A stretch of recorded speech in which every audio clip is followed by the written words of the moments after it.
My base wasn't good enough. Podcast is intended for mature audiences. The views and opinions expressed are those of the panelists and do not reflect in any way those of the podcast partners, sponsors, or affiliates. Enjoy. ThaBoxingvoice.com. DAZN Productions. I must be the greatest. Let's get that done. I've been here before and I know what it takes. It's hard work, dedication. ThaBoxingvoice.com. Mayweather is PB. He's the best. Win, lose, or draw, we coming to fight. Can't nobody take that away from us. We're coming to fight. They do what they can, I do what I want. When you look at how he throws that left hook, it starts out really low. We're going to see what kind of character he has. Oh, and the lefts and rights by Maidana. And it's all Marcos Maidana hearing a lot of those punches off his shoulder. I think anybody out there listening or the key, anybody, you think that that's a dangerous deal to make. I think it's a perfect deal to make. ThaBoxingvoice.com. 15 minutes. Can you be strong for 15 minutes? Can you? Listen, the concentration weaves it a little bit. Pick it up. Pick it up!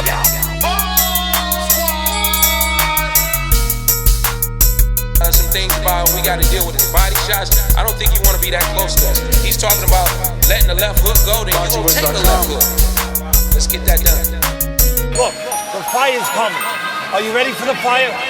Look, we're firemen. We are firemen! The heat doesn't bother us. We live in the heat. We train in the heat. ThaBoxingvoice.com. Let's get that done.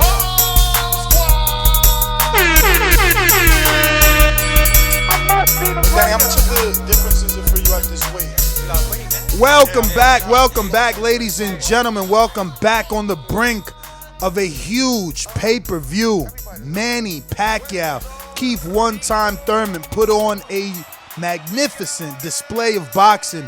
Manny comes away with a split decision win over the younger Keith Thurman, lifting his Super WBA title off that waist. And the race to welterweight supremacy is on as Thurman tumbles down that hill. Porter, Spence, fight is official. Press conference was yesterday. Staples Center seems to be the venue. LA, strange? I don't know. You tell us. Dillian Whyte, Oscar Rivas, WBC interim title. Are we going to pump them brakes yet? Or we going to keep acting like this dude ready to die? Because he can't be ready for Wilder unless he's ready to die. Just saying. Sergey Lipnets does what he needs to do versus a 24-hour replacement. Nery shows his power a little later than Inoue, but still does. And Caleb Plant, sweet hands and fat. Ow! Destroying Mike Lee the way that he should, because Lee definitely not on his level. Shout out to Looney Tune Boxing with the dope graphic. I am your host, Nestor Gibbs, Instagram and Twitter at NestGTO. Let's get into it. Start this thing up. You already know the number to call in, 1-425-569-5241. It is time to eat some crow, ladies and gentlemen. You already know. Mike in Indiana, you already know. 1-425-569-5241. Add Nestor Gibbs on Skype. Let's go. DAZN Productions.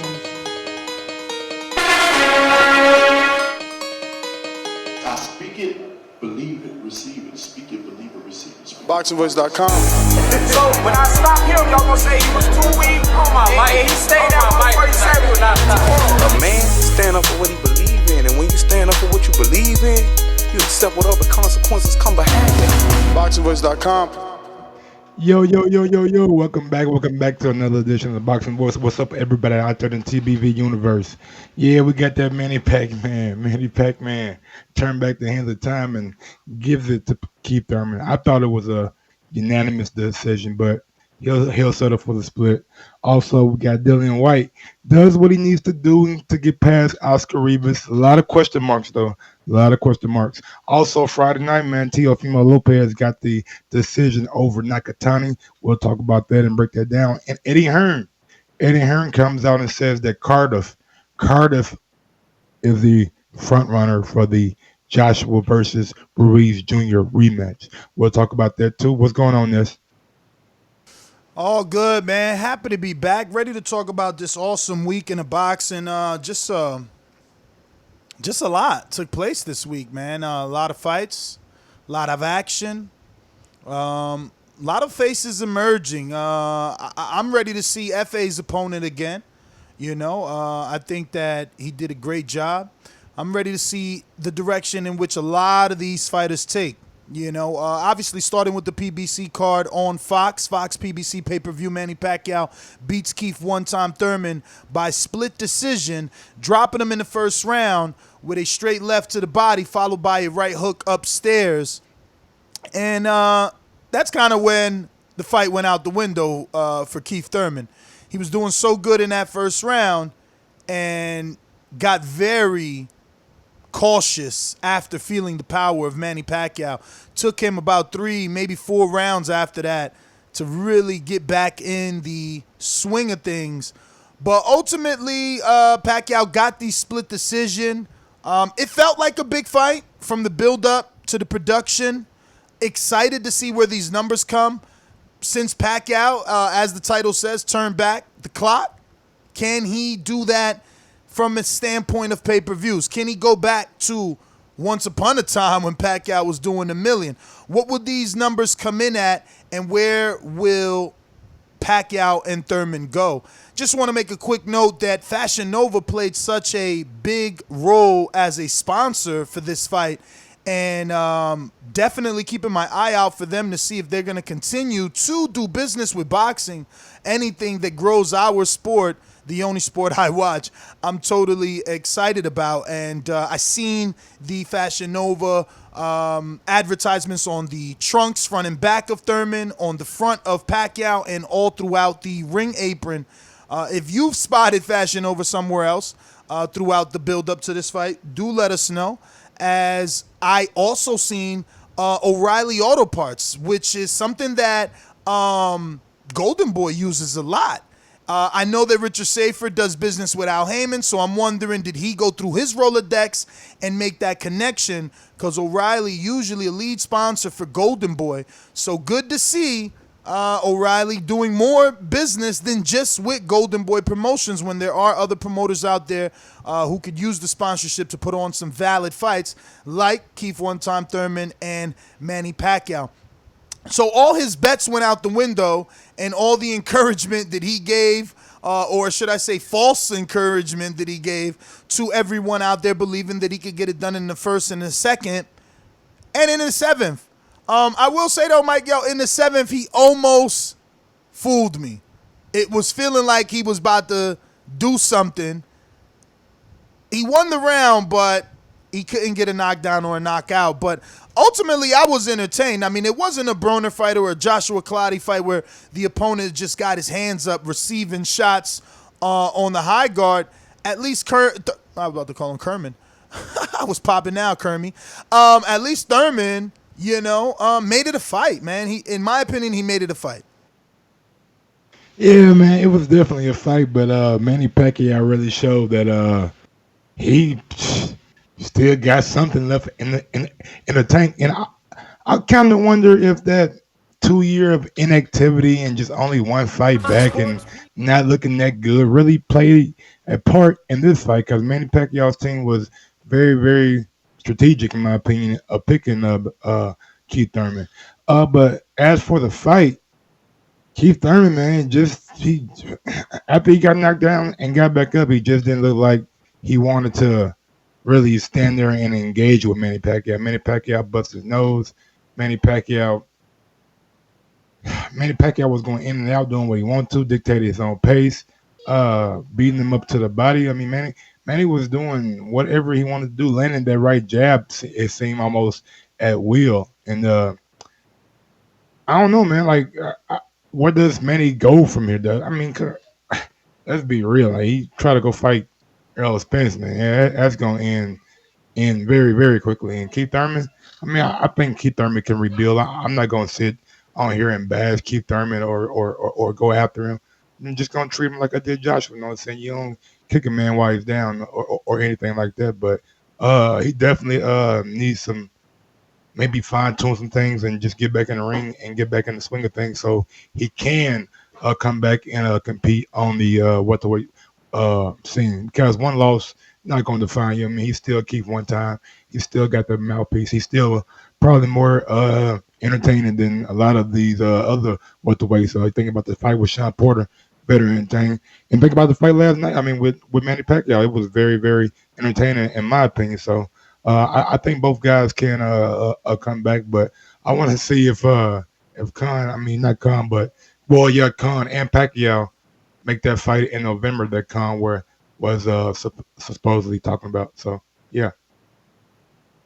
Yeah, so my boy Crawford tweeted 7 hours ago because he noticed that they kept him off the graphic on PBC. He said, "I sit back and laugh when." Oh no, that's another one. That's to the comments, but to the graphic, he said, "You know the hate is real when they don't acknowledge the fact that you a title holder."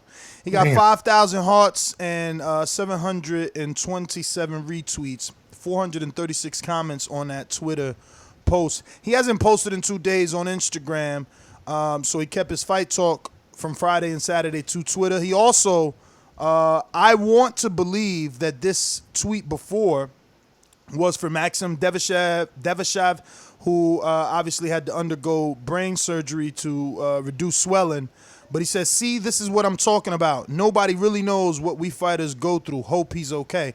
So I'm hoping that's from Dadashev because that's a day ago. Depending on the hours, it'll probably fall on a Friday night. And obviously, I hope that Maxim is okay. But, I feel Terrence. Once upon a time, PBC put his face up there and HBO put all the welterweights up there. Things are starting to change. I don't know why.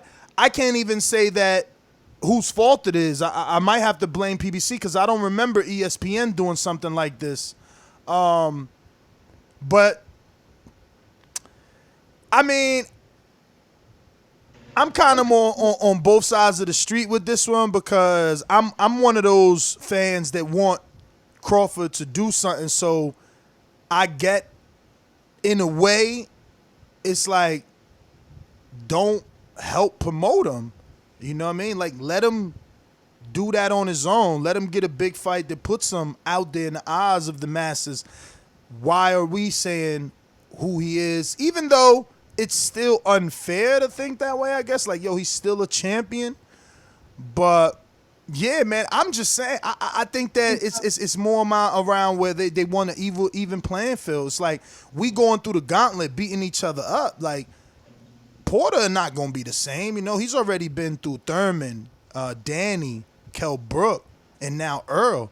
Like, that takes shelf life off your career, And for Thurman now, I said Thurman not going to be the same. I meant to say Porter not going to be the same because he's the one who went through that past resume. And now for Thurman, coming off injury, looking shabby with Lopez. Now this Pacquiao, I mean, we really don't know who he is moving forward. I did a show earlier. I know you was busy, but I'm pushing him in the Broner direction. Broner's out here saying that Thurman got cooked and, how Thurman didn't do good and Thurman was out here gambling and his team ain't shit because his team should have, picked him up and put him in bed because, he could have changed his whole team. And I'm like, bro, you are the pot calling the kettle black. My man, if you ain't ever always have problems with the team wanting you to do better, just numerous issues, bro. We're not gonna go down a laundry list of issues that Broner has had, but what he has had that we could talk about is a long-lasting tie to Keith Thurman. Goes back as far as 2012 when Thurman was on the undercard of the Marcos McDonough Broner fight, called them out post-fight a Karras knockout. You do a Google search. Even Forbes magazine has a article on Broner, Thurman, and the rumors of it possibly happening as early as the end of this year. So who knows if that was always the plan, the two Pacquiao victims face off. But I'm telling you, I kind of want that. I kind of want that. I think that Thurman has a chip on his shoulder and post listening to Broner talk shit, he'll go for it because he showed even in the Pacquiao fight after the knockdown, he was still trying to go for it. That 7th round, my man went gung-ho, and there was a lot of other times where he threw caution to the wind and dug to Pacquiao's body, unlike Broner. So for Thurman, who needs a tune-up, I know Broner's out there talking Ivan Redchak. I'll take Thurman Broner as a tune-up, and for Pacquiao, waiting for Spence and Errol, I think that for him, we'll be talking about this later, about Danny basically saying that, Mikey turned down the fight. So for Pacquiao, I say take the Danny fight in the interim while you wait for the big fish, as he likes to call himself, and Errol Spence, to see could he get the win with Shawn Porter. What would you like to see them do, win or loser, Mike? For Keith Thurman, I really don't know. Maybe fight in December sometime, take a little time off. But I would definitely fight one more time this year. Maybe it'd be a fight that is a easy fight for him, and nothing too strenuous to just get him back in some action. But as far as AB go, man, I'm not really gonna give AB much energy. He ain't really done anything in a long time to make me believe that any big name he's in there where he's gonna be able to beat. So I think if Keith Thurman was to take that fight, that'll be another lopsided victory for Keith Thurman. But for Manny Pacquiao, I think the Khan scenario is very, very intriguing because they're talking about getting this nigga like a lump sum of money just to come over there and fight in Saudi Arabia against Amir Khan. So I think that fight for Pacquiao may possibly pop up and be on the table for November, that time frame when Manny Pacquiao is off in the Senate or something like that. I know he said he wasn't going to fight again this year, but money talk, bullshit walk, and he looking at Khan like that's easy work too. So, but as far as Manny Pacquiao, when it comes to the real contenders, I don't know if he's gonna want to voluntarily fight Errol Spence. You know what I'm saying? Maybe he will, maybe. But I feel like with the WBC title being on the line and everything that comes behind that, you know what I'm saying? I don't know if he's gonna be wanting to fight Errol Spence for the 3 belts or something like that. But I think Errol Spence next year will be fighting Terrence Crawford. And as far as Terrence Crawford go with the whole PBC not mentioning them thing, it is what it is. That's their publication, their pay-per-view, so they're gonna push what they want to push. And if they don't want to mention Terrence Crawford, that just shows that a level of respect for a man. You know what I'm saying? You really don't think he's easy for any of your watch to beat, because if you did, you'll mention him in the flash, like, yeah, we can knock him out easily too. But as far as Terrence Crawford go, just buy your time. Sooner or later, one of those guys got to come over and fight you, hopefully for the undisputed title. Yeah, that's kind of the downside of that plan, is just like you're buying time, and in the meantime, you're getting those opponents that aren't really sexy. Like, for instance, I've mentioned on this show numerous times Broner Crawford, same way I'm mentioning Thurman Crawford. Like, he needs names that interest people, and even with Broner, he's got history. I got an interview where I interviewed Broner, and I'm like, yo, are you interested in the Crawford fight? He's like, only thing we want from Nebraska is our bud, or some shit like that, right? It's like, yeah, no, yeah, something like that. But that's Broner, right? He's got corny punchlines, and these dudes need to punch him in the face. Make a big fight with it, because if you could do 400,000 pay-per-views, if you could consistently get 1 million, you're doing 600,000 views with no names, Eastern European dudes. Listen, it's like I said this morning. Broner ain't beating nobody. Oh, man, hold on, man. We done talked a lot, but you need to go ahead and take your crow for Thurman. I haven't heard any of your sound bites for that, So.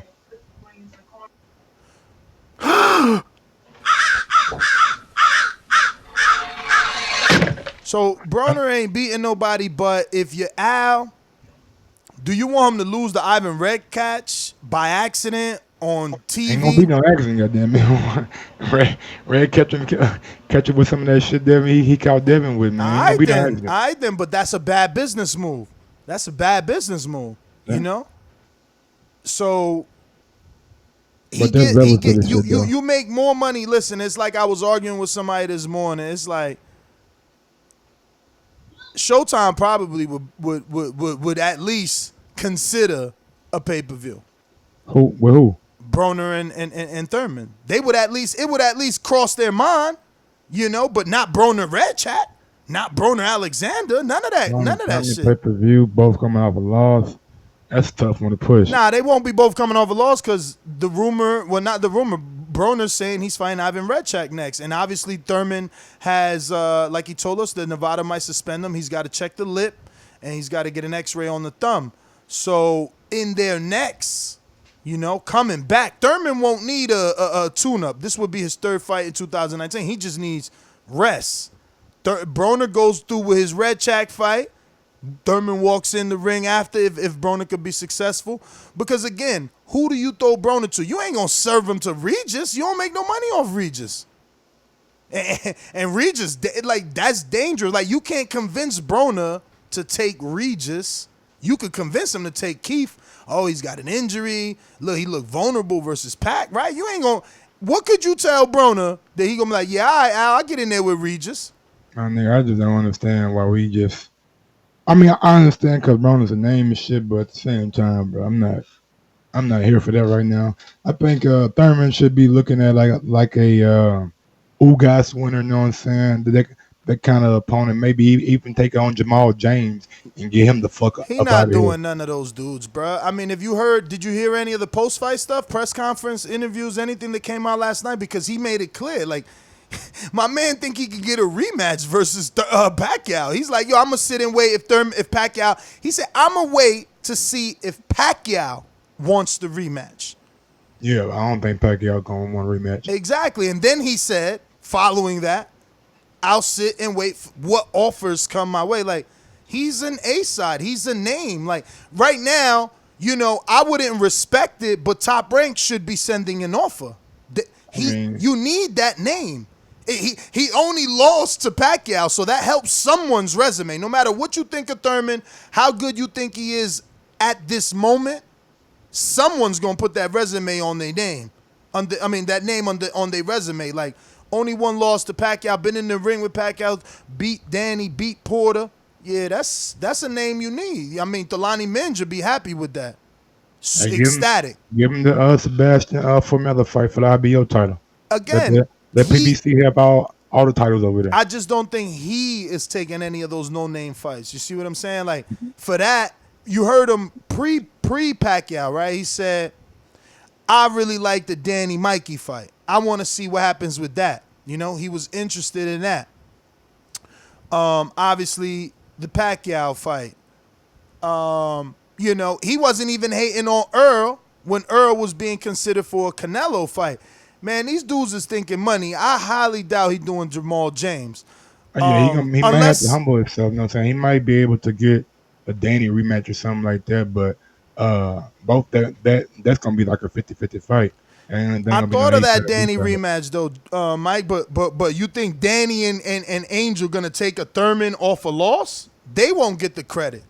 I mean, no, I'm not saying that's why I said Jamal James. But I mean, he's gonna end up fighting a name like that. I'm telling you, bro. They gonna fight. I don't think Pacquiao's gonna fight him again, but they may fight for the regular title.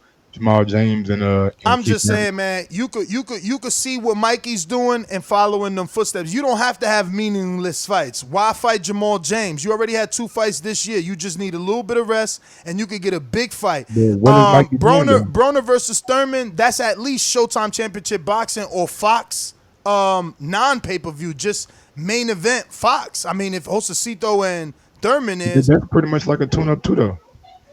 But glorified tune-up. That's my point.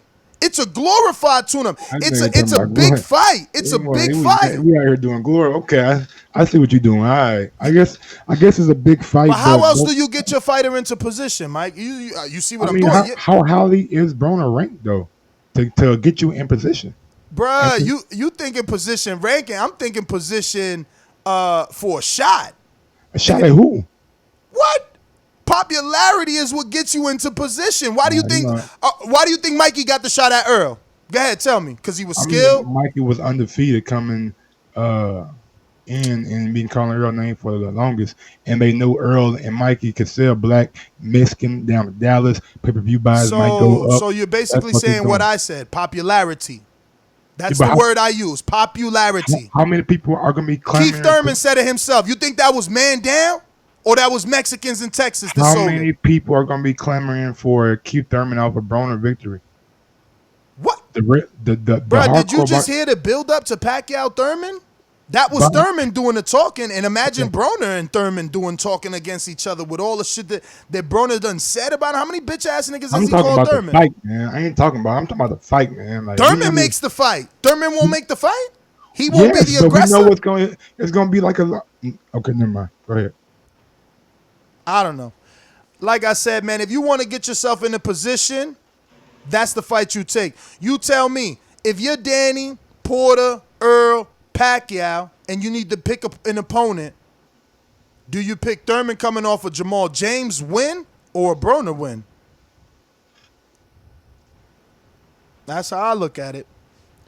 But for Pacquiao, man, I said that earlier this morning too, and you know, you put that in my head, that whole Saudi Arabia thing. I think that because everyone's tied up, he's probably gonna go get that check. But my question to you is, how do we watch it? You think Showtime or Fox sticks with him? Somebody's gonna pick it up. Yeah, I mean, Manny Pacquiao, American, that's a big fight. I mean, over there. And yeah, but you're saying somebody. You're saying somebody. You know, Pacquiao's now tied to Al Heyman. So you think it's PBC or Showtime?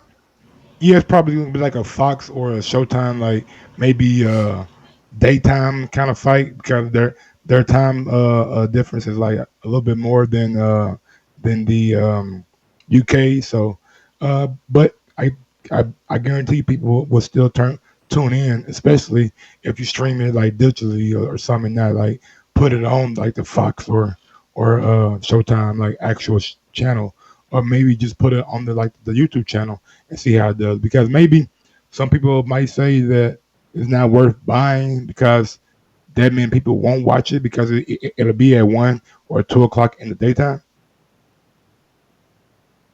Yeah, I mean, I don't even know what time it would be over here when they fought, but I think that's the Khan versus Diab was like around like 3:30ish. Yeah, I think, look, at the end of the day for Pacquiao, 2 fights, you know, this was perceived 50-50 in the betting lines. You know, Thurman opened up the favorite, slightly switched, 188, 153, something like that on the betting line. So for Pac to get a Khan fight while he waits, quote unquote, for the winner of Porter and Earl and what's going to be cooking with that, because that's all a matter of a check, how much they're going to offer him. Yeah. That's a matter of how big the check is for Pacquiao to take on that winner. Yep.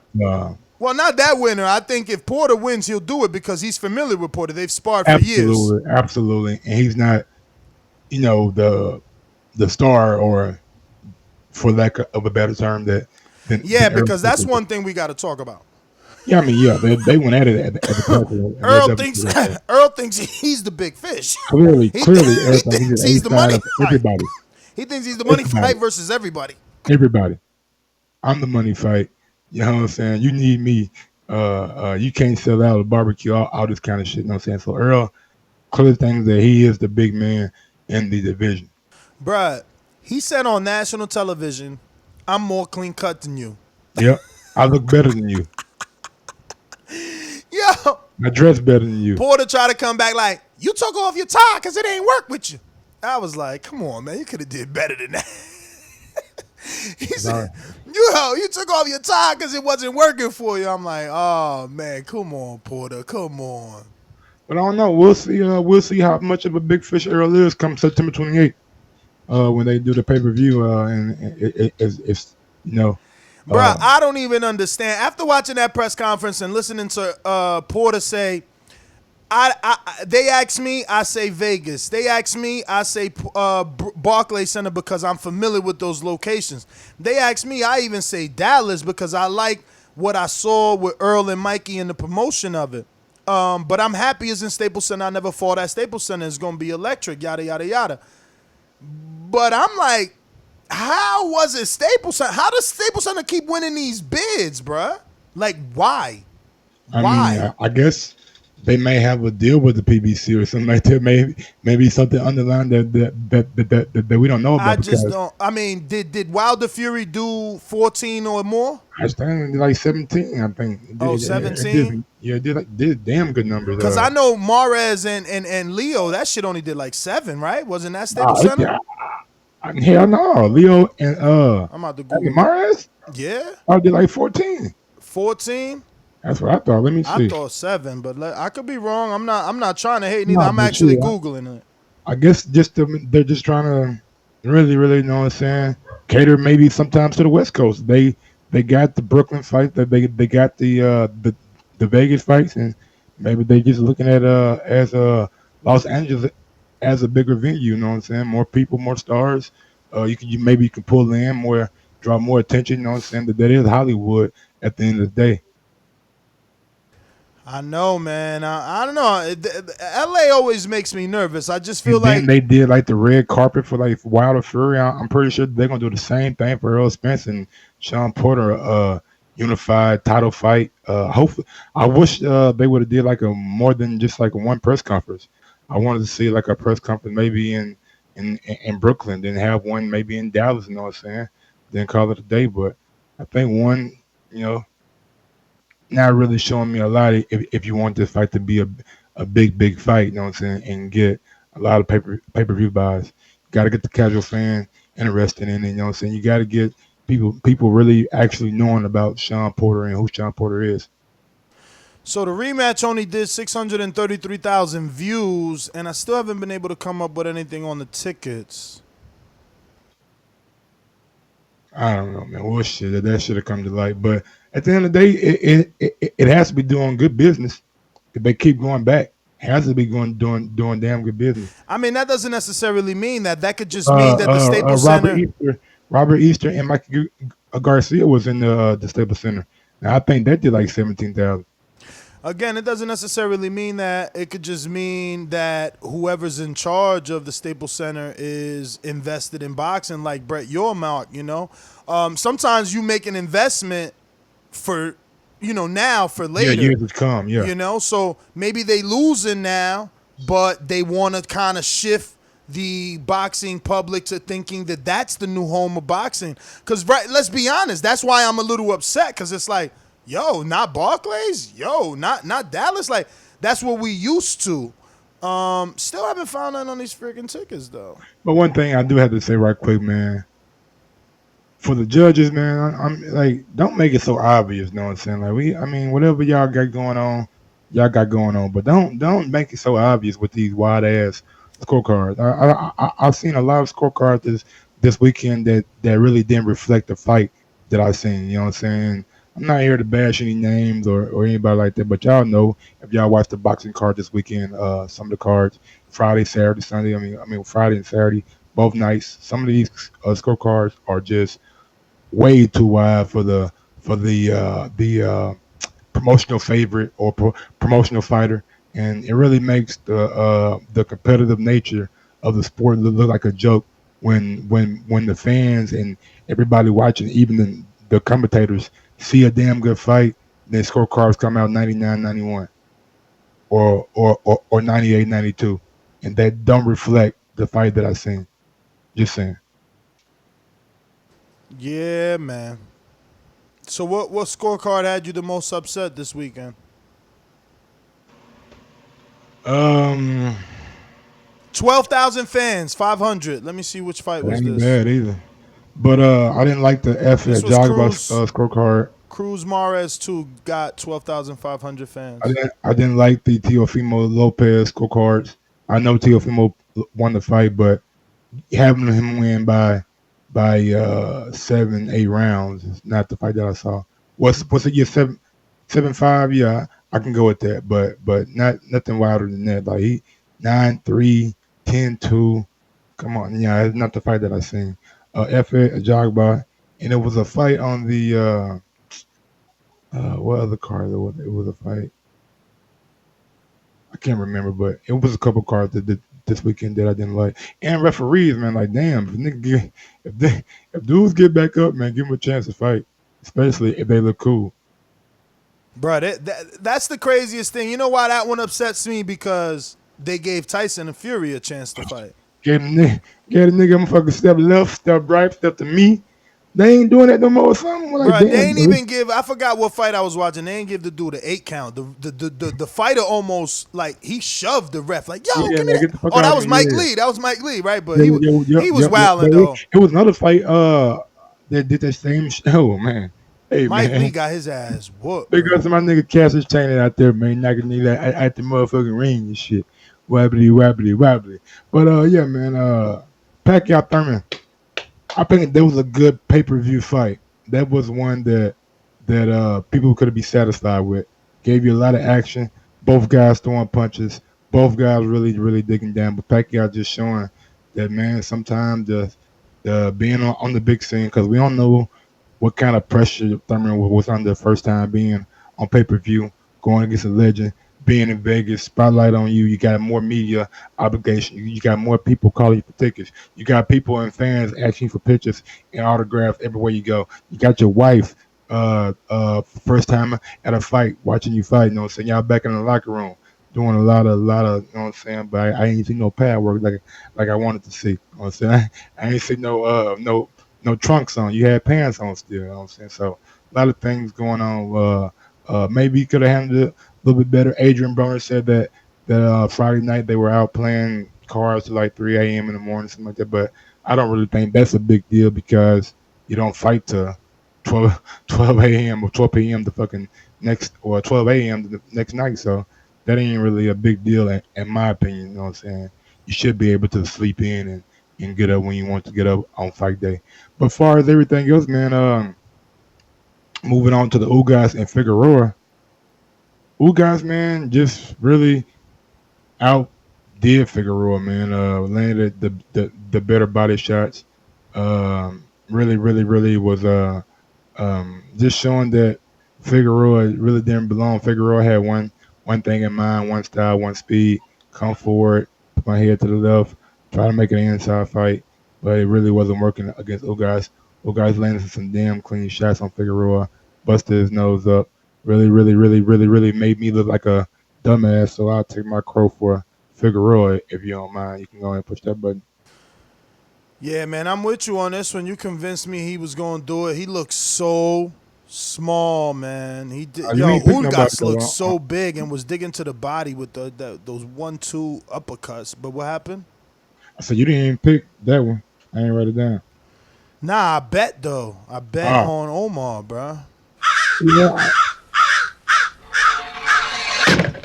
I thought Omar had something, you know what I'm saying, but turns out it's levels to this boxing shit. And Ugas is a real deal contender, you know what I'm saying? We seen what he did against Shawn Porter. And you just don't have that knockout, stun your power, you know what I'm saying? But I guess he has enough credible power to compete in the welterweight division. Interesting to see who he's going to fight next. Who, Ugas? Yeah. Ugas fight whoever they throwing at him, bro. He don't got to say, man. He don't got to say. He just got a title shot, too. I know he ain't got to say, but for Al did his job. He just gave him think about it. I know, but eventually he's going to move up in the rankings. He's going to move up. He might have to fight Danny Garcia or something. Danny Garcia probably going to have to knock his ass out. Who, Ugas? Yeah. I mean, doubt it. Danny's already number one, and WBC. Yeah, Ugas behind everybody. That's what I'm saying. He gonna have to just wait. He might have to fight Jamal James again and shit for that vacant. Bruh, he might fight Jamal for the vacant regular. Hell yeah. And they build it up as a rematch. I'm telling you, Ugas got the tough route. But that's his own fault because he got the WBC shot. He just got the shot. We'd have been talking about him had he won. It would have been him versus Porter. Yeah, him versus Earl. Him versus Earl. He was in the IBF ranking for a minute too, right? Say what? He was in Ugas was in the IBF rankings for a hot little minute too, right? Yeah, but then he dropped out to take the Porter shot. So that's what I'm saying. He ain't even in the IBF right now. No more? Nah, Berto keep dropping too. I wonder if Berto is like retired. He got a fight. Nah. He fighting on the He was number 2 or number 3. Now that they updated, Berto's number 9 on the IBF. He fighting But on he the happy with Kornowski. that, I'm sure, because he ain't taking no Earl fight. Man. He fighting on the Kornowski card. And Al don't even need to pay him. Like back in the day, Al would have had to pay Berto, like, yo, fight Earl so Earl could get a name. I'm pretty sure he getting a couple $100,000. No. You ain't let me finish to know what I'm talking about. What I'm saying is back in the day when Earl didn't have a name on his resume, that's when Al would have paid Berto big money so that he could build Earl's resume. Now you ain't got to pay him shit 'cause Earl that guy. Exactly. Now, Berto don't want that fight, and you ain't gonna get paid for that fight. You ain't gonna give me enough money for that fight. It's just too much red tape. You know what I'm saying? I ain't fucking Earl right now. But Danny's highly ranked in the WBA, so he might get that WBA regular shot with Jamal James, especially now that on the news and notes you're saying that he's saying that Mikey Garcia doesn't want the fight. We're gonna talk about that. Danny said he got a call. He was told that the fight was offered to Mikey Garcia, and they never heard anything back. Mikey, and since you're on the subject of Mikey Garcia's team, let me bring it to him. Not Mikey Garcia. Yeah, it don't matter. I mean, it made it to Garcia. If they talk to his team, it made it to Garcia. But since you're on the topic of Mikey, what do you think about these DAZN rumors? You think those things are real and they have anything to do with Mikey turning down the Danny Garcia offer? I mean, at the end of the day, Mikey Garcia is he is the guy, but I think because he has a lot of options. I mean, fighting at 147 is cool, but we all know that that's not Mikey's right weight class. Mikey's only ranked in the WBA, FYI. So him and Danny probably was being negotiated to be jumped as the regular champ, and he didn't want it because Jamal is number 5. So Danny and Garcia got more of an opportunity at that regular shot. So looking at even though Alexander Busbutin is ahead of all of them. So looking at the landscape, you can probably guarantee that if Mikey's going to sign with another network, he's going to make that decision after next week. We've seen him rumors about the zone.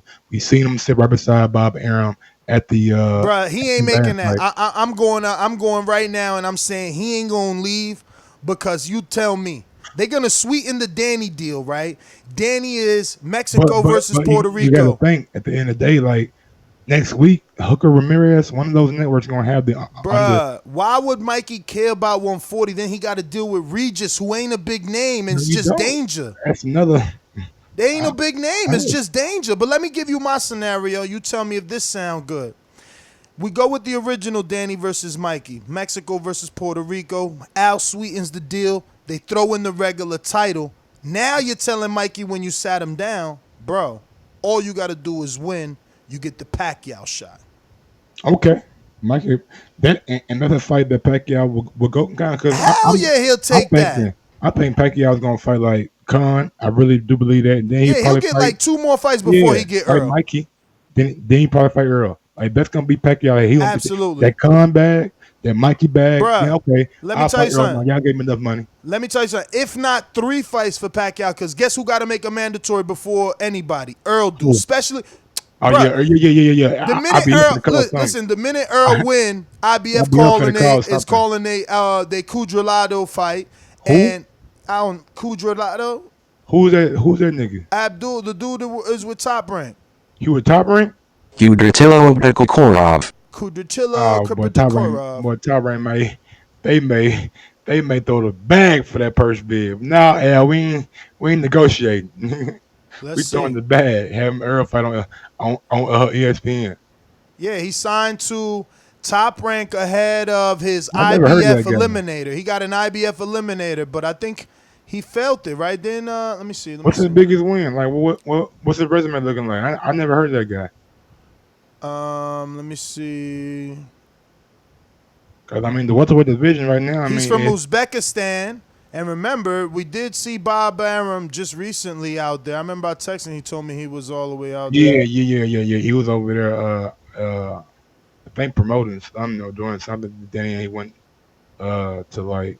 It's pronounced Quadratillo. It's like pronounced with a Q, even though it's spelled with a K.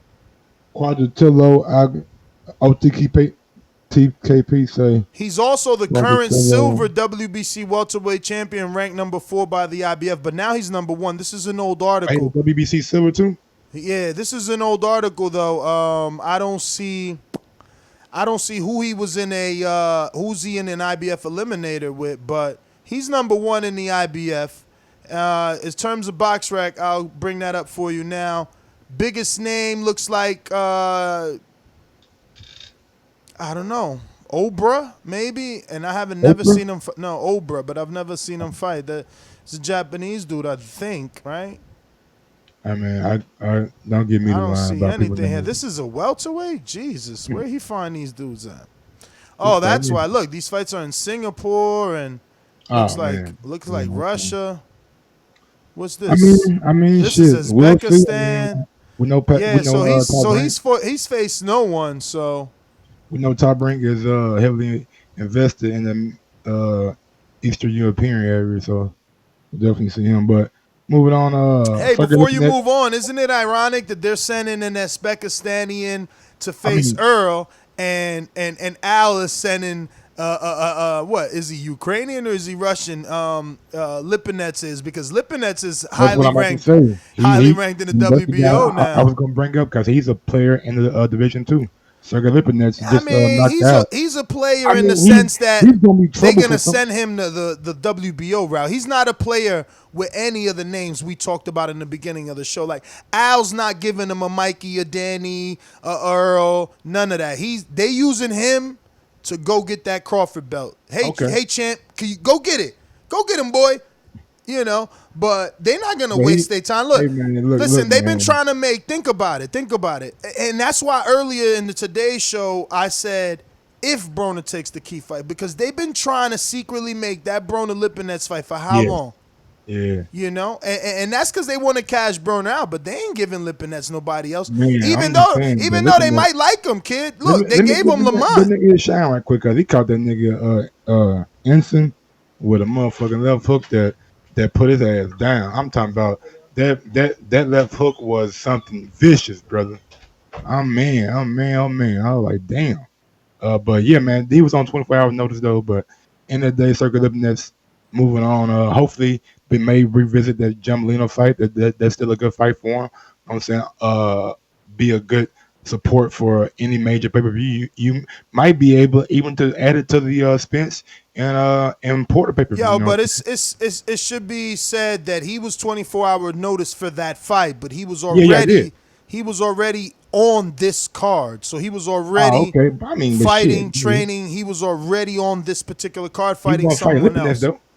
No, he was fighting someone else. Yeah, he wasn't fighting Lipinets shit. But Louis Nery, man, bruh. Louis Nery versus Juan Carlos Payano, man, just made me sit back and reflect like, a new way a motherfucker. I mean, yeah. Bruh, nah, I don't mean shit. You ain't watched the WBS. I did watch it. It was a one-round knockout, That's bro. what I'm saying. Anytime you get someone in the first round, you always got to think if it was caught cold. It happens in boxing, he catching bro. everybody cold in. McDonald, he caught his ass cold. This nigga, Payano, caught his ass cold. Emmanuel Rodriguez caught his ass cold. He catch everybody cold in this. That's what I'm saying.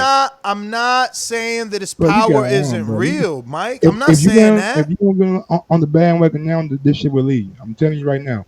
This guy right here, nobody at 118 can fuck with him. If Louis Nery gets in the ring with him, let's see him in there with Donaire, man. Donaire's a faded, you know. About to take Donaire soul, spirit, mind, and body. It's gonna be over. He might, and he should. I'm sure he'll be the overwhelming favorite, but you know, at least it'll be a recognizable name. You know, like Payano went 24 rounds with Rashid. Like it you know, it ain't. And he went motherfucking 24 seconds with a new way. Levels to this shit. Yeah. I mean, just like Caleb Plant, Mike Lee. I mean, I get what you're saying. He separates himself. Cool. I'm not hating that. You man, he start nigga 112. 115. I'm at 118. Killing. I'm about to be undisputed at 118. Then they gonna force me to move up to 122 because I'm killing everybody. They gonna force that man to move up to 122. He don't Started gotta at go 112. nowhere. He don't gotta go nowhere. But if he want a big name, he gonna have to move up. He gonna have to move up to 126 eventually. Watch, I'm telling you, he's still young. All he gotta do is come looking for smoke. Rigo way. Oh man, Rigo look like shit. His last if Rigo fight him like he fought the last dude, bro, it's gonna be trouble for Rigo. I'm just saying. Man. Rigo didn't look good. This ain't even about a new way, but it just makes me appreciate the fact that this guy lives up to his name, man. The monster. He is a monster. And no though, because Payano know he just got knocked out, so he wasn't trying to go in there to get knocked out again, and he knew he was facing a puncher. Nery's a puncher. A new way's a puncher. Exactly. A new way's a wild. Exactly. So, and that's all I'm saying. He went in there and he like, yo, I ain't getting knocked out again. Man, and he got on that bike. You, man. Right. Anybody at 118. I got money a new way. You line him up, he gonna knock every one of them motherfuckers down. Maybe even at 122. Dog Bay, you want some? You want some? Liho, you want some? Yo, I wanna go back because I had some research earlier. Liberté, we'll take you too. Never rete. I want to go back because I had some research earlier on that whole Thurman, Pacquiao shit. Yeah, Thurman Broner fight, right? Right here. And but check this out. Check this little. Trying to get his man a fight. Check this out. If you do a ring resume on YouTube, which is a Showtime thing, and you click it, I'm gonna screen share this shit, bro. This is interesting. I'm telling you. So look, 3 days ago they just put out Gervonta Davis's, and he's got 203,000 views. Thurman's is a year ago. It's got 1 million here, but obviously if you click it, it's over 1 million, right? Broner 2 years ago, and Thurman, same thing, 2 years. Broner 2 years ago, 2.1 million views, right? Deontay Wilder 1 year ago, heavyweight, 3.5 million views, right? Floyd Mayweather a year ago, the legend, the king, the TBE, the GOAT, 3 million. That shit is mad comparable. But then watch the separation, Mike. Look at this. Shawn Porter, 246K 2 years ago. Look at this. This one, I almost fell out my chair. Jamal Charlo, 1 year ago, 1.2 million. What? Is the boy a star and we don't know? Exactly. For the ring resume? Ring resume. 1.2 million? But look, it's get better. Danny Garcia 2 years ago, ring resume, only 318K. What? Leo Santa Cruz 2 years ago, only 190. Carl Frampton 2 years ago. Whoa. 2 years ago, you know what I'm saying? They ain't fresh. Like Jamal Charlo was last year, right? Like boxing, but that's boxing done kicked up a lot, man. No, but Mike, that video's been out for 2 years. That means it's got more time to get views. I know what you're saying, but every time Danny fight, people you might fall on this video because you searching Danny. Come on, you checking up. Oh, Danny's fighting Keith. Let me see his ring resume. Like, come on, man. Yo, Carl Frampton 155, Abner Moss 210, Mikey Garcia 118,000. You got to also think that the channel didn't have the number of subscribers that it has now 2 years ago. So like once these videos come out and they knew more people might, like Gervonta Davis, people might click on it. Jamal Charlo, they'll click on it. You know what I'm saying? Like, I don't know how many people like actually, because I don't know. I'm just saying, bro. I googled ring resume. I googled ring resume, and they all come up. Okay, yeah, but now. So I could click on. I could click on Leo. I could click on Mikey or whoever if I want. Actually, like take out the time to like actually Google ring resume. They may see it on their feed and be like, okay, now I fuck with it. You know what I'm saying? But bars like going out there. But there's another way to stumble. Mikey's fighting Errol. Let me Google Mikey. Danny's fighting Thurman. Let me Google Danny. Leo's fighting Gervonta. Let me Google Leo. To the channel to like try to push that old content back out. You know what I'm saying? But they not pushing it now, champ, and it comes up. If you type in a certain keyword, it comes up. I'm sure if I type in Gervonta, his will come up, or Wilder or Broner. It's based on popularity, but I'm just showing you the algorithm and the statistics. And numbers don't lie. Keith ain't fighting no Jamal James. He ain't fighting no, Quadratilo or none of them dudes you talking about, man. Keith is going to fight a Broner or something bigger, just like Leo. And you didn't put that on the news and notes, man, but let's talk about it. And if you did, I apologize. But Gervonta Davis and Leo Santa Cruz, yeah, it's a rumor. Secretly, no rumor. Gervonta on his Twitter saying, and Leo on his shit. So secretly, they trying to snatch that Cinco de Mayo, actually Mexican Independence, September 14th day. He like, look, I'm not looking past my dude, but if I could beat him, I'll fight Leo on September 14th. Man, he about to murder this nigga even in a fight, but if he, man, Leo, you can't make 126 no more. You coming up to 130, man. You fighting the motherfucking nigga that can crack. But wasn't Leo already at 130 now? Nah, he didn't get wrestle division. He's still the champion. He the WBA on there. Yeah, man, that's a tough axe, bro. Tough axe, man. That is to be moving up the fight, huh? Moving up the but fight, I mean the economics of it. You know that what's this kid's name? Leonard Ellerbe and Gervonta have been, consistently saying, oh, Gervonta's the biggest star in the sport. He's going to be a pay-per-view star before the end of this year. This could be that possibility right here that they've been waiting for. Canelo vacating that date, maybe Leo's willing to sacrifice. I don't think he has a shot versus a, Gervonta, but who knows what type of dough they would offer him for that, right? So let's get to the undercard, man. Ugas beating Omar Figueroa. Man, Figueroa, bro, the best thing that Figueroa did was, bring his sister to the fight. Other than that, he was wilding. Even the shoes, bro, why he's not taking his career seriously, I don't understand. But I guess it's like when you have money, it's hard.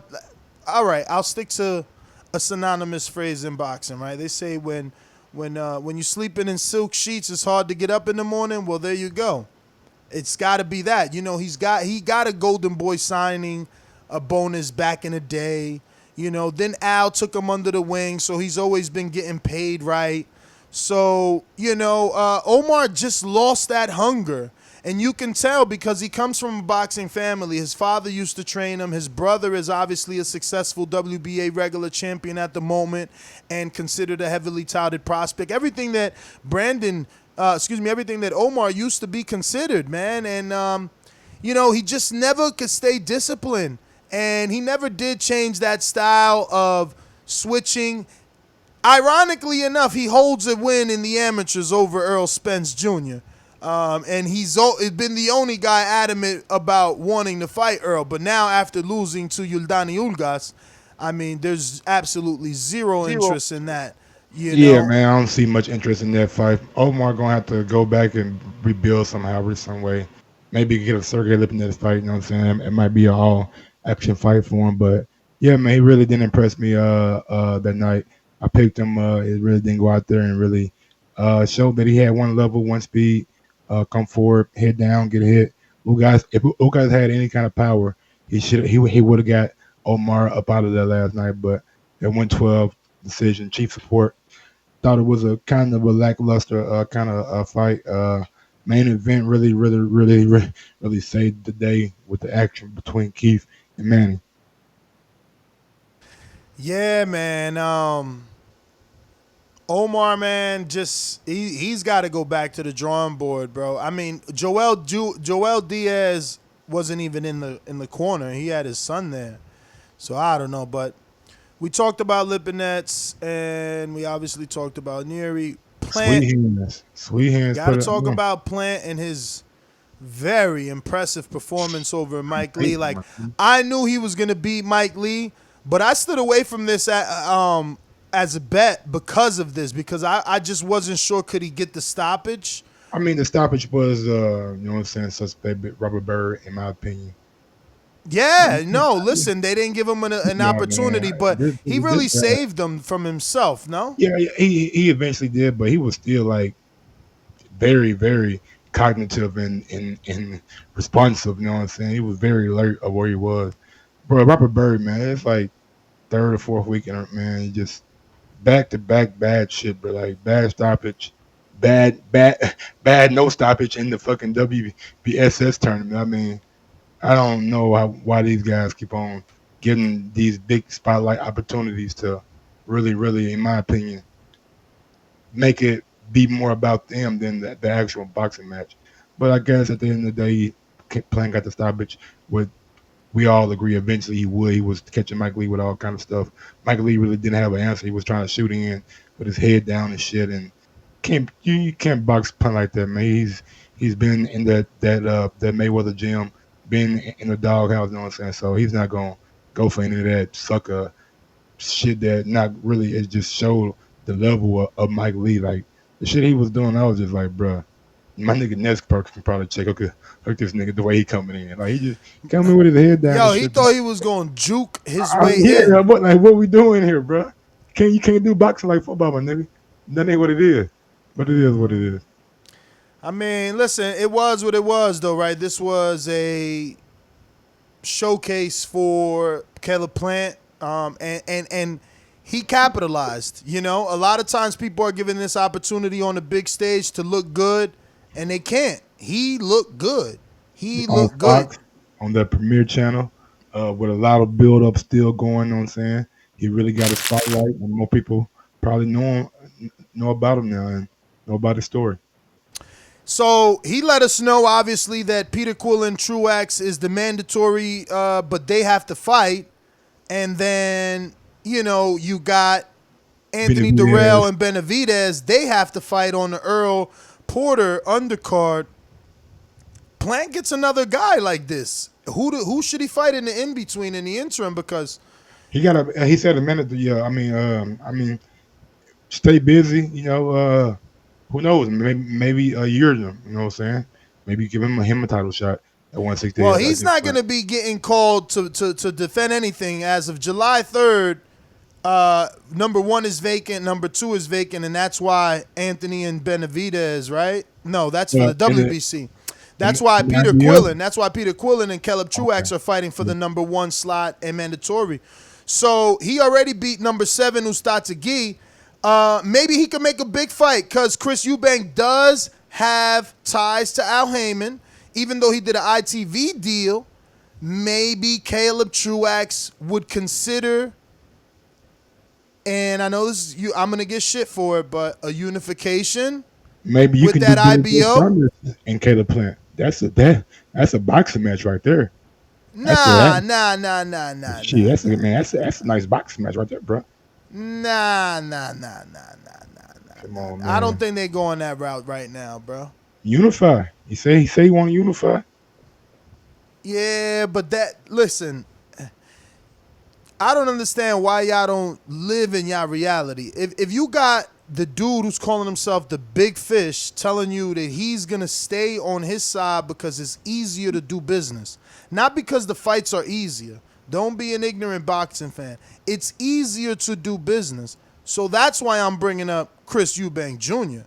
Like, obviously the fight we want is a true unification with Billy Joe Saunders, who actually won that title from no one. But, you know, the truth is that would be some mucky, icky situations with Top Rank and Frank Warren. No. I don't know if how mucky it would be with Top Rank, because I don't know if Billy Joe Saunders is part of that exclusive. He's MTK Global. MTK Global has the deal with ESPN. MTK Global struck the deal with Tyson Fury. Like MTK Global got a deal to put on their belts. Like Billy Joe Saunders is not going to fight on a MTK a Global card. But wasn't the fight just on ESPN? But that was BT Sports though. But that's what I'm saying. No, but it got showed on ESPN because of the Frank Warren ESPN deal. I seen it on ESPN. I don't think I seen it on BT. Because I don't got BT unless it was on their YouTube channel. Look, neither here nor there. The point I'm just trying to make, it's easier for Al to do Chris Eubank. Yeah, Chris Eubank, but that's a tough fight. I'm not saying that it ain't. I'm just saying it's easier business. Just like Caleb Truax, Peter Quillen is easier business. But those guys are busy. I'm just saying. You know, I mean, he could always get like a Zach Parker. I remember I watched him one time fight. That's a win for Plant, and that's like white guy versus white guy. Yeah, man, but yeah, Plant. We'll see where he goes. Efe Ajaba gets the decision over Ali Even Demirezen. Yo, you know what could you say, man? I really thought Efe was gonna get it done in between rounds 1 and 2. I backed that with 1 through 5. I watched Demirezen or whatever. You know, nothing that I seen, and then like I copy pasted the names, Googled them, you know, checked their weights, and it's like, oh shit, these guys are cruising. Oh yeah, this dude, oh shit, he's short. I'm like, but I'm honestly, something was wrong with Efe. I'm gonna stick to my guns on that. He looked super flat and slow in the beginning, but that's still not our problem. That's his problem. You know what I mean? And there's always gonna be comparisons, and unfortunately, heavyweights are really hot right now. Everybody's fighting. So prospect Dubois fought, and he put the pressure. That's like when Wilder fought first, right? Or was it AJ? Whatever. However, the heavyweights in the top tier, it happened like that. Like Wilder set the precedent. Then AJ had to follow. Then Tyson Fury, and it's really like that with Dubois. He set the precedent. Like, you know, he fought Gorman, yeah, domestic level, but his fights are exciting. I want to, like, I'm not saying Efe's fights aren't, but this last one, we just expected something from him. With Dubois, he keeps giving us what we expect. Yeah, man. Efe did look a little bit flat that fight. You know what I'm saying? I know you noticed that he wasn't even sweating. You know what I'm saying, when he came out. So he was very dry. So yeah, man. Maybe he just had a flat performance. You know what I'm saying? Like I always say, you can't be Kobe, you can't be Michael Jordan every day. You know what I'm saying? So maybe he just had a flat. I seen you when you lips like you wanted to say something. Because you said what Ward said, and Ward said that you ain't going to get the knockout every day. And, you know, it's true, but it sucks because – and you also said something yesterday that I would like you to repeat, and we talk about it. Like, I want to see Demirezen, and you felt like he was better than Gorman and would beat Gorman. Absolutely. So I want to see him versus other people because I didn't think highly of him, and you know, I thought he was short. But he obviously got that Andy Ruiz-like twitch muscle.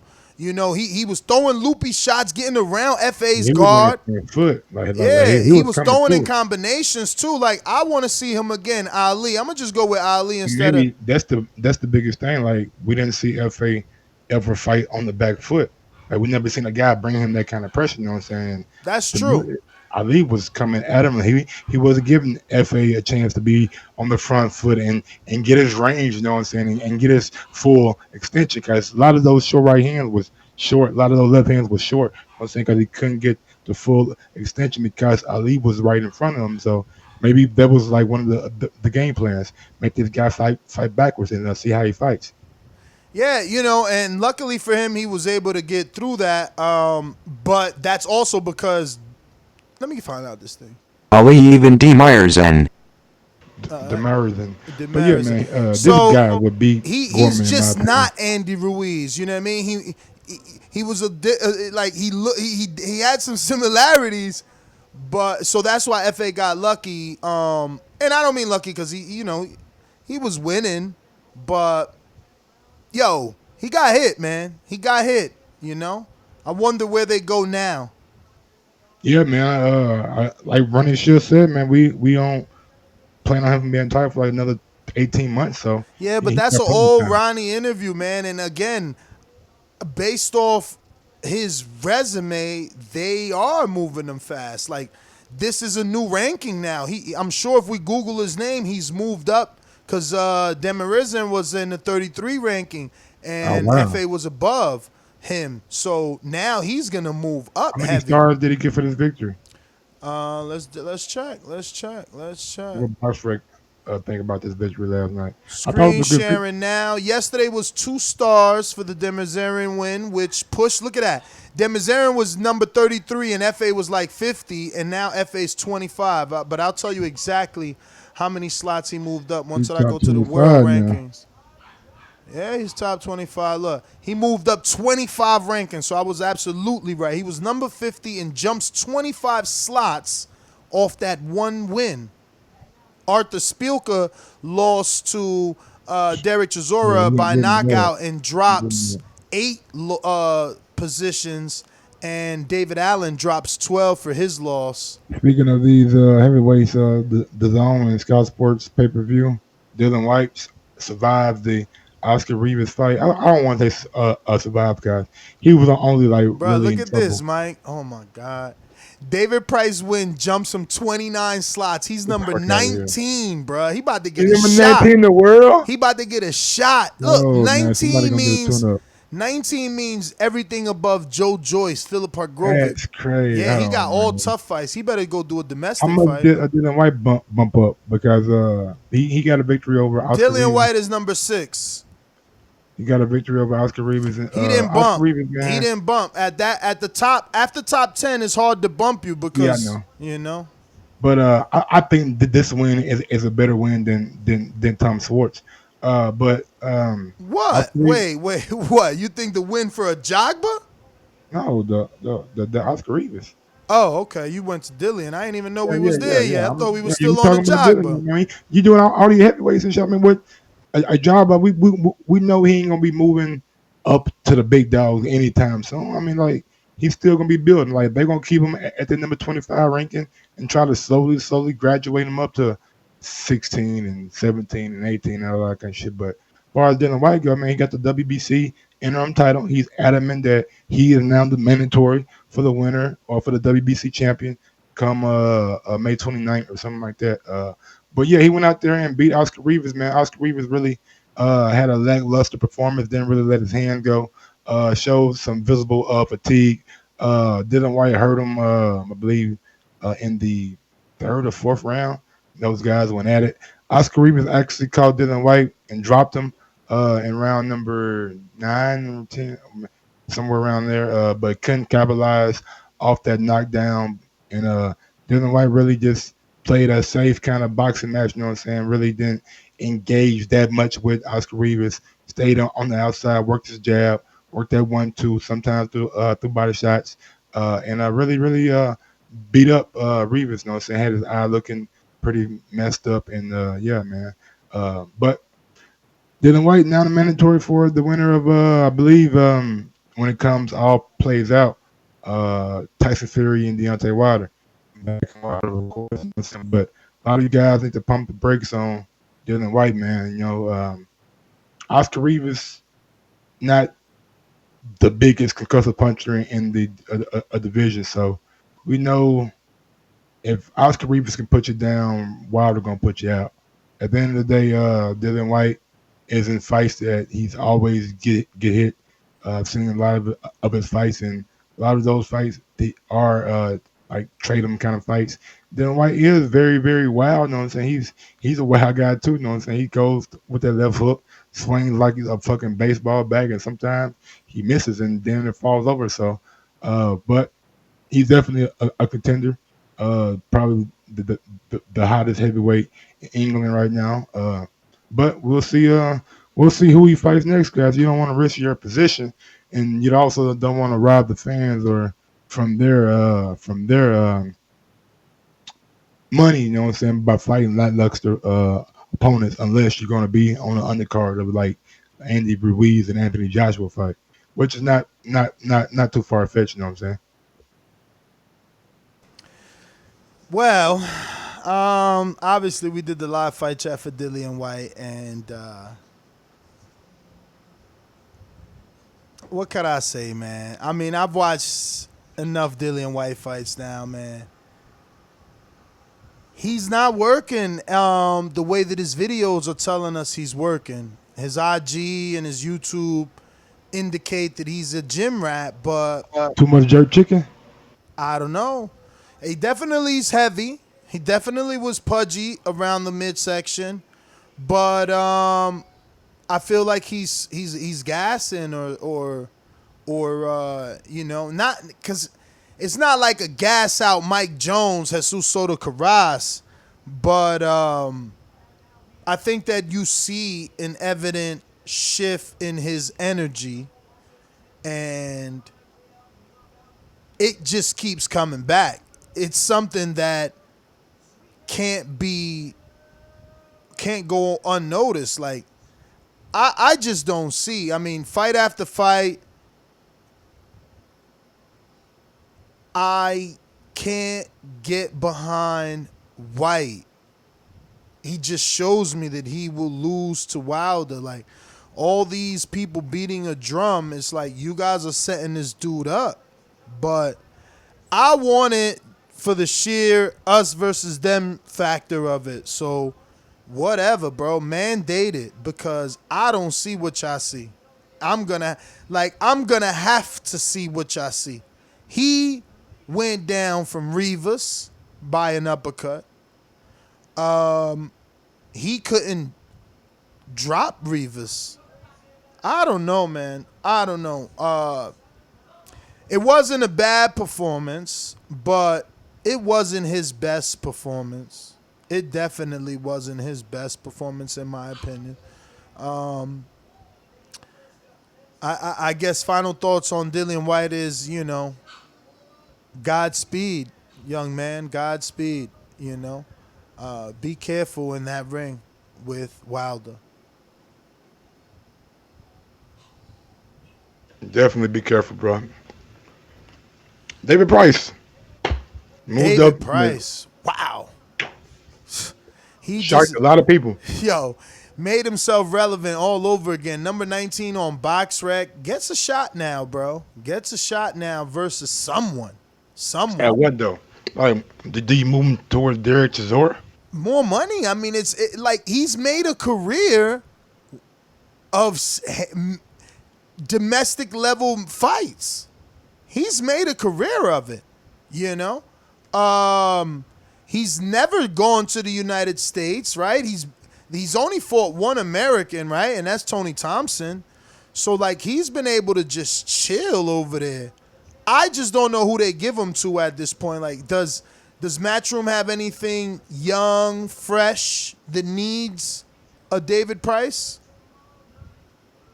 I mean, not really, you know what I'm saying? But I guess an old guy like Derek Chisora and David Price could be a good undercard fight for a. Nah, I mean, Eddie Hearn came out post-fight and said they already made the Joseph Parker. You ain't hearing? He's like, come on, let's make it, Joseph Parker.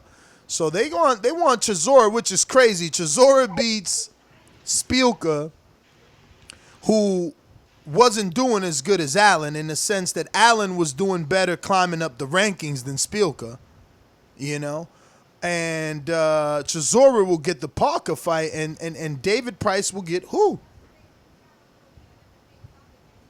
I mean, I can't even, I really don't know. Like, where do you take him up another level from British level, or do you try to keep him down there? I mean, it's really like, no, you keep him down there, bro. He's not ready for the world level, right? If you put him in there with anybody that has any kind of know-how, they gonna get him out of there. Dave Allen, he's like a bar fighter. You know what I'm saying? Like, he's on a level below David Price right now, and I guess we all got fooled by that Lucas Brown because Lucas Brown has been a fraud. You know what I'm saying? He's a fraud too. So David Price, Olympian pedigree. Dave Allen, really not much a background. Yeah, man. I guess Pricey could fight like Okolie.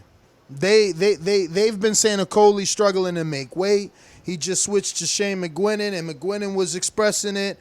He got Okolie, at least fight for a title before he moves up. Like, he got to prove that he can compete on the cruiserweight scene before he moves up to heavyweight. I mean, not if you can't make the weight, Mike. I mean, Mario Barrios started his career, I think, at 22 or 26, and he's at 40 without any title in between any of those divisions. Sometimes you just are a big boy. Omar Figueroa, same thing. He was a champ at 130, but then he just grew. He was signed out of high school, but, you just grow. Sometimes your metabolism. For instance, Joey Spence is starting his career at 160, bro. And he's, 18, 19, 20? He about to blow up, too. At 154. Oh, all right, that's cool. 154 ain't that bad. But he looks big. You sure 154? Yeah, like when he started, he was at 154. So where we at? What's next on the docket? Derek Chisora knocks speaker. Bro, and I knew this shit. I let Mike and the callers tell me fucking Spielka was gonna somehow last the decision. But Chisora, man, I don't know, man. I don't even know what to say about Chisora, bro. Except congratulations. You know, this is another good win, right? Like this is up there or a sidestep from the Takam, maybe, or up there with the Takam. And for Chisora, this is something that he needs because he doesn't have many wins. You know, I can't think of Chisora's biggest win if it isn't Takam. So, and that just happened, and he's been fighting for years. He's turned his life around, and he's being a good guy now. So, you know, I wish him the best. Obviously, Eddie was in the ring speaking Joseph Parker. For Parker, this is what you need coming off of a loss to Dillian Whyte and AJ, you know? You slowly get back into that heavyweight scene. You know, you coming off of the win versus the Samoan. I can't remember his name, but that shit was brutal. You know, he was just taking shots. Chisora's at least going to test Parker's chin. I mean, Chisora has problem with boxers, and if Joe goes out there and outboxes him, then it might be a long night for Derek Chisora. Yeah, I mean, but we know Chisora wings them shots, man. He eventually catches his man. Does he get you out? Maybe, maybe not, because, you know, he landed these same wingy right hands on White. He just couldn't knock him out. So, and we seen the white hook on Parker. He took it. Chisora got knocked the fuck out. So I think Parker got a little bit of chin than Derek Chisora, but I mean, yes, but that's the triangle theory, man. Just because Dillian hit him doesn't mean that Chisora can't hit him and it hurts more. Even if Dillian is perceived to be the bigger puncher, it's about timing. You know, did Chisora see the shot? Did he get caught on this mythical, and I'm using air quotes, the button, right? So I don't know, but Okolie gets the stoppage in a very poor fight. His opponent was not there to win. I'm watching this live, and I'm thinking to myself, this guy, his name is... Oh, Mike didn't even put his name. So whoever Okolie for, him and his team must have decided back in Argentina, we are going to bet the over, and you got to get it. We ain't here to win. We here to go the over. We're betting the money on that. And that dude's name is Mariano Guduino. And Guduino just came to run around the ring. Literally. There's no exaggeration in what I'm telling you. He was literally sparring. It's like when your coach tells you, just work on defense. Don't throw no punches, Mike. And your sparring partner's going to throw punches at you. That's what was going on. And to top it all off, Okolie's a bit of a... Don't be harsh. Okolie needs to work on the fundamentals because he was circling the ring, allowing Guido to just get out. Like, he wasn't even shooting that long-ass right hand to the body. He could have easily shot it to the body. He just kept following Mariano all around the ring in the left direction as well. You know, clockwise. Never throwing the right. Knowing that Mariano is obviously escaping out his left, so if you're Okolie, shoot the right. Never did that. The only good thing that I seen him do trying to cut the distance was shooting the jab to the stomach. Bro, I don't know, man. I don't even know why I know Okolie, man. I'm serious. Dude didn't come to fight. Okolie got a lot of things he still has to work on. That's why I say stay down at cruiserweight. But at the end of the day, man, he got the victory. Got that little WBA Intercontinental title, I think. But the guy he fought just really didn't come to fight, and I really didn't want to put his name out there because he really doesn't deserve for his name to be spoken of. But Richard, Bruh, you Riakporhe, spoke about title, man. On the undercard of this fight, there was a fight with Aziz. Aziz. Dan Aziz. So Dan is a guy I'm gonna be watching out for now. Not an ultimate fighter, MTK global fighter, 29-year-old late starter, started boxing at 19. He's got the body, and he definitely boxes like a boxer in the ring versus the level of opposition he was in there with yesterday. But, bro, you spoke about titles. Did you see his belt? He won a Southerner's belt yesterday. I've never heard of a Southerner's belt. That little blue belt, that like a strap of leather, like a little. Nah, it was actually brown, bro. Never seen no shit like that, but it was just a strap of leather, but it was not a strap of leather. It was thin as leather. Yeah. But it looked more like a brown version of a WBC Intercontinental or International belt. Gotcha. One of those thin type. It wasn't bad looking. It even had 3 maybe plates on it. It just was everything was thin, right? So if you're looking at the IBF and how thick it is, the gold is thick, like the plate, all that. But no, that one was just thin. And, it hit me there. It's like, yo, who are we, man, to talk about these belts, to say that's not a belt or that the regular isn't. Yo, he was so proud. Did you watch that fight? You didn't get to watch that fight? Oh, you didn't watch Dan Aziz? I caught the end of it. Bro, he was so proud, man. He was so proud, bro, of that belt. And, I don't know, man. I'm just saying, who are we, bro? Who are we? And Richard Riakporhe gets the victory over Chris Billam Smith in a damn good fight that I did watch. Billam Smith, man, showed that he can compete on the British scene, and Richard Riakporhe went the distance. First time me seeing him going the distance, but did score a knockdown, but faced a little bit of adversity in a fight that could have went. I thought he won, you know what I'm saying, but some people feel like it could have went either way, but Eddie's going to definitely bring back Chris Billam Smith to fight somebody else at cruiserweight. Yeah, man. I didn't watch this fight, but I fell asleep. Okolie put me to sleep, literally. I'm not making a joke. And when I woke up, I did wake up to the controversy.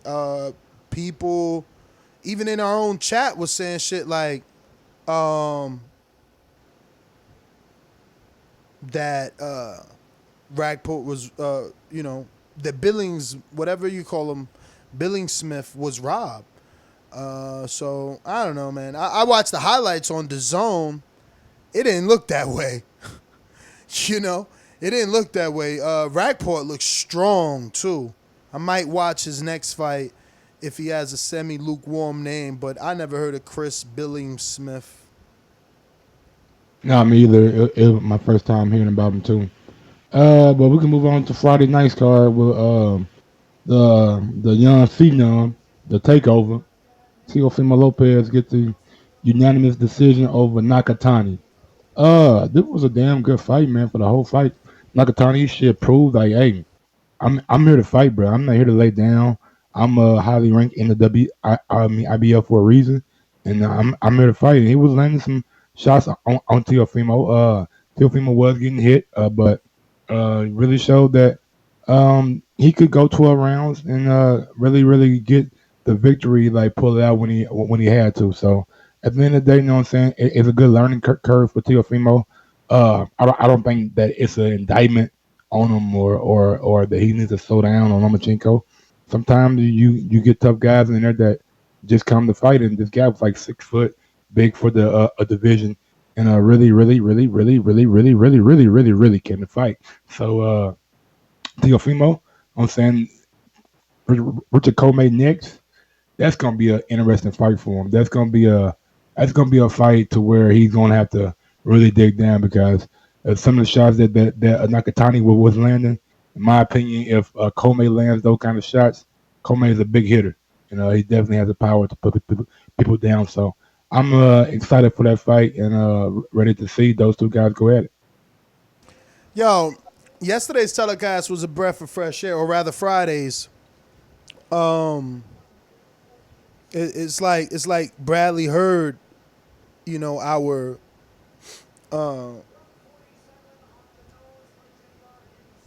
I definitely was aggressive in talking about Bradley and his commentating style, and I think that yesterday was a good version of Bradley and Ward together being very honest. But I also thought to myself, were they being too harsh on Teofimo, in your opinion? No. They weren't too harsh at all. I think at the end of the day, I mean, they were just giving their honest opinion about it. Well, they were making it seem like, yo, if he was my guy, he would have went into another fight, and now he's got to go into this title shot, and he's got to get these things corrected before that shot without a fight because he talked himself into it. Like, I don't see them thinking that he's ready for Comey. I see them more like, man, he gonna have to prove it now. You talked yourself into this shit. Exactly. Yeah. I mean, at the end of the day, I mean, he's gonna have to. I mean, he wants to be a champion. Richard Comey has to build. I mean, I don't think he's gonna duck or dodge it or anything like that. So it is what it is. I mean, it's time to show and prove. Yeah, I don't know, man. Season of chicken, right?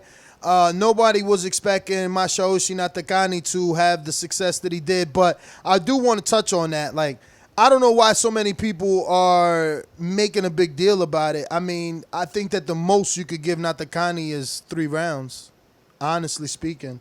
I don't see more than 3 rounds that I could give him. I think Teofimo, dealt with a different style, and he still adapted and got the win. Everyone isn't going to get knocked out, quoting Andre Ward. So that in mind, then that means Teofimo did fine because, maybe 3 rounds he lost, maybe. That's good. That's still good. The problem is that, we want these guys to be superhuman. We want them to win every single round. We don't understand that it's a fight that is scored round by round. Every round it's its own fight. And, you don't got to win every single round. You like Keith said, it's a race to 7. And I think that Teofimo did well. Suffered a bit of adversity, yeah. Some right hands were landed on him. That's true.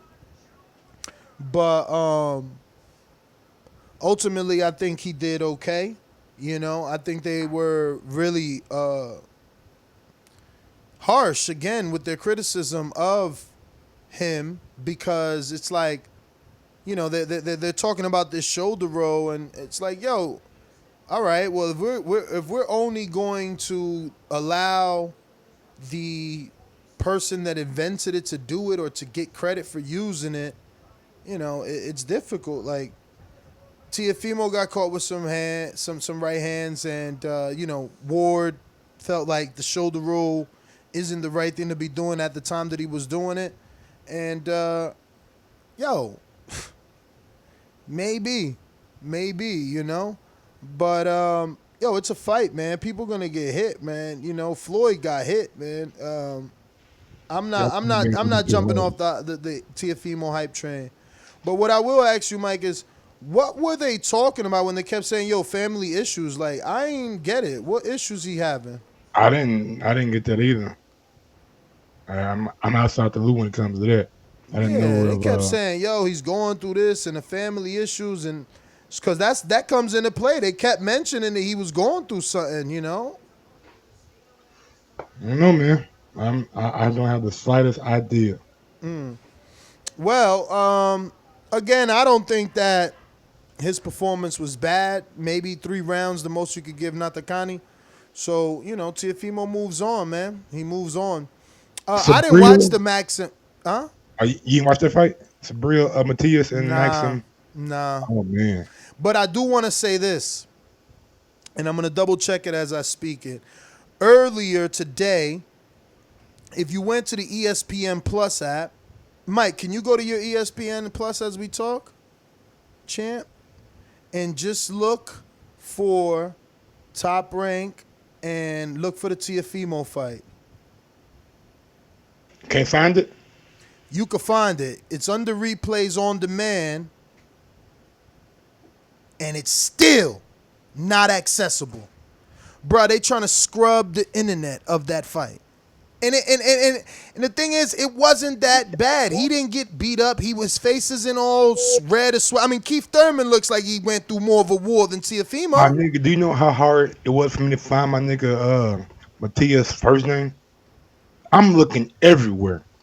All the sites, bro. But why you ain't just go to BoxRec backwards? Google Maxim. Yeah, eventually. But I thought like normally nigga, you could get on the boxing scene, like they didn't even mention my guy. Like really trying to scrub him away. Like I don't know if he even gonna be back. You know what I'm saying? telling you, same thing with the Teofimo fight. Did you check it? Because it still don't work for me. I had everybody in the other group chat try it, and it's not accessible. They keep saying it's error. Why is there error? But you could watch the Richard Comey fight. You could watch the Nakatani weigh-in. But just that one video is an error. They think they slick, bro. That's crazy, man.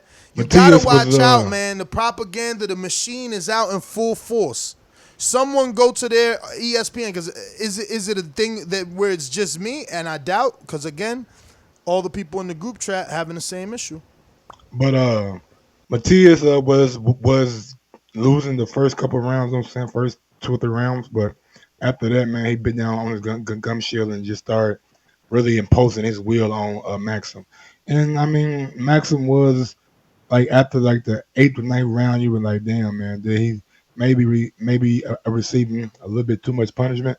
But at the same time, it's like even when Buddy McGirt tried to stop it in the corner, he was telling him like, "No, man, I'm good, like trying to keep going and shit." But at the end of the day, man, it's like Buddy McGirt made the right call, and by stopping it in the 10th or 11th round, but maybe the responsibility was on the ringside physician, like seeing the way Matias was going to the body and invested in here with some hard shots, because Matias was not playing, bro. He was coming at this guy with full force, not showing any remorse, and really trying to get him up out of there. And he eventually did, but that was like one of the fights that I was watching. I was like, okay, damn, this pretty good. But now to hear that you guys can't even access it, it's just like, wow, like, you know what I'm saying? Like that's crazy. You know what? It's probably some higher up corporate shit because the dude went through brain surgery. It's probably not even the Teofimo fight. Now that you think about it, now that you say that, that's right. I can't watch the Maxim fight because they're not letting me touch the whole card. My hold on. Let me see. Is my shit working? I got the undercards and shit. You see, no, that's the video is called Top Rank Undercard. No, Lopez Nakatani main card. Yeah, I don't even see that motherfucker for the replay on Friday. They don't got it. It won't play. Nakatani main card, bro. It won't play. It's shit crazy. Main card. I don't even see the main card. They wildin', bruv. That's crazy. You know what I'm saying? Nah, man, boxing, yo, I'm telling you, bruh. They'll do it. They'll do it. They'll slip a fast one on you ASAP. Yeah, I only got the undercard. I don't got the main. Hold on, never mind. But that's Sunday. Let me get to Friday. So we're gonna go ahead and move on to this Eddie Hearn topic and how he's saying now that this is gonna happen in the UK, in Cardiff, and Cardiff is like the front runner now for the rematch with Joshua and Andy Ruiz. So thought there was a little bit of, you know what I'm saying, mainstream information that should be shared, that they're leaning more towards the UK fight than the more money and a bigger fight, bigger stage in the US of A. Yo, so how you feel about this not being announced yet? Is it okay? Because it obviously is not going to happen until November, December. I mean, at the end of the day, I mean, I'm pretty sure that they're going to do the proper press tour. Eddie Hearn understands how to build a fight. And we're only in July. Like, it's not a big rush. If they're leaning towards Cardiff, Then the fight gonna happen December 14th. So right now, I'm saying you just getting everything out. Andy Ruiz said last night on the telecast that they just now started negotiations and like talking to the other side. He doesn't want to go back to. He doesn't want to go to England. He wants the fight to be in New York, where the first one took place. But I don't really know how much say so he has in that. So at the end of the day, man, if they're leaning towards Cardiff, then it's going to be a big fight for the British public. Does it take any steam off of the fight, not announcing it yet? When do you think it would be okay to announce? Announce it? I think August, sometime in August. You use September, October, November to build a fight. That's 12 weeks. And if you announce it in August, you can do like a press tour, maybe in the middle to the end of August. And then those guys get into training camp. Yeah, man. We'll see, man. Andy Ruiz was on PBC with Deontay Wilder, and all I could think to myself was, how easy was this? We never got a side-by-side of AJ and Wilder. Ruiz with no fear, sitting right next to Wilder like nothing, taking selfies together. I don't get it, man. I don't get it. We never got that face-off. We never got that side-by-side. But we did get Ruiz on the telecast saying that he doesn't want to go over there. He wants to do it again in New York or the States, man. He's not happy. Absolutely. Some news and notes. Like you said, Thurman would like the rematch. Pacquiao says he will fight next year, so the Khan fight, money got to come out. Errol Spence and Shawn Porter really go at it at the press conference, you know what I'm saying? Talk about dirty fight, talk about headbutting and elbows.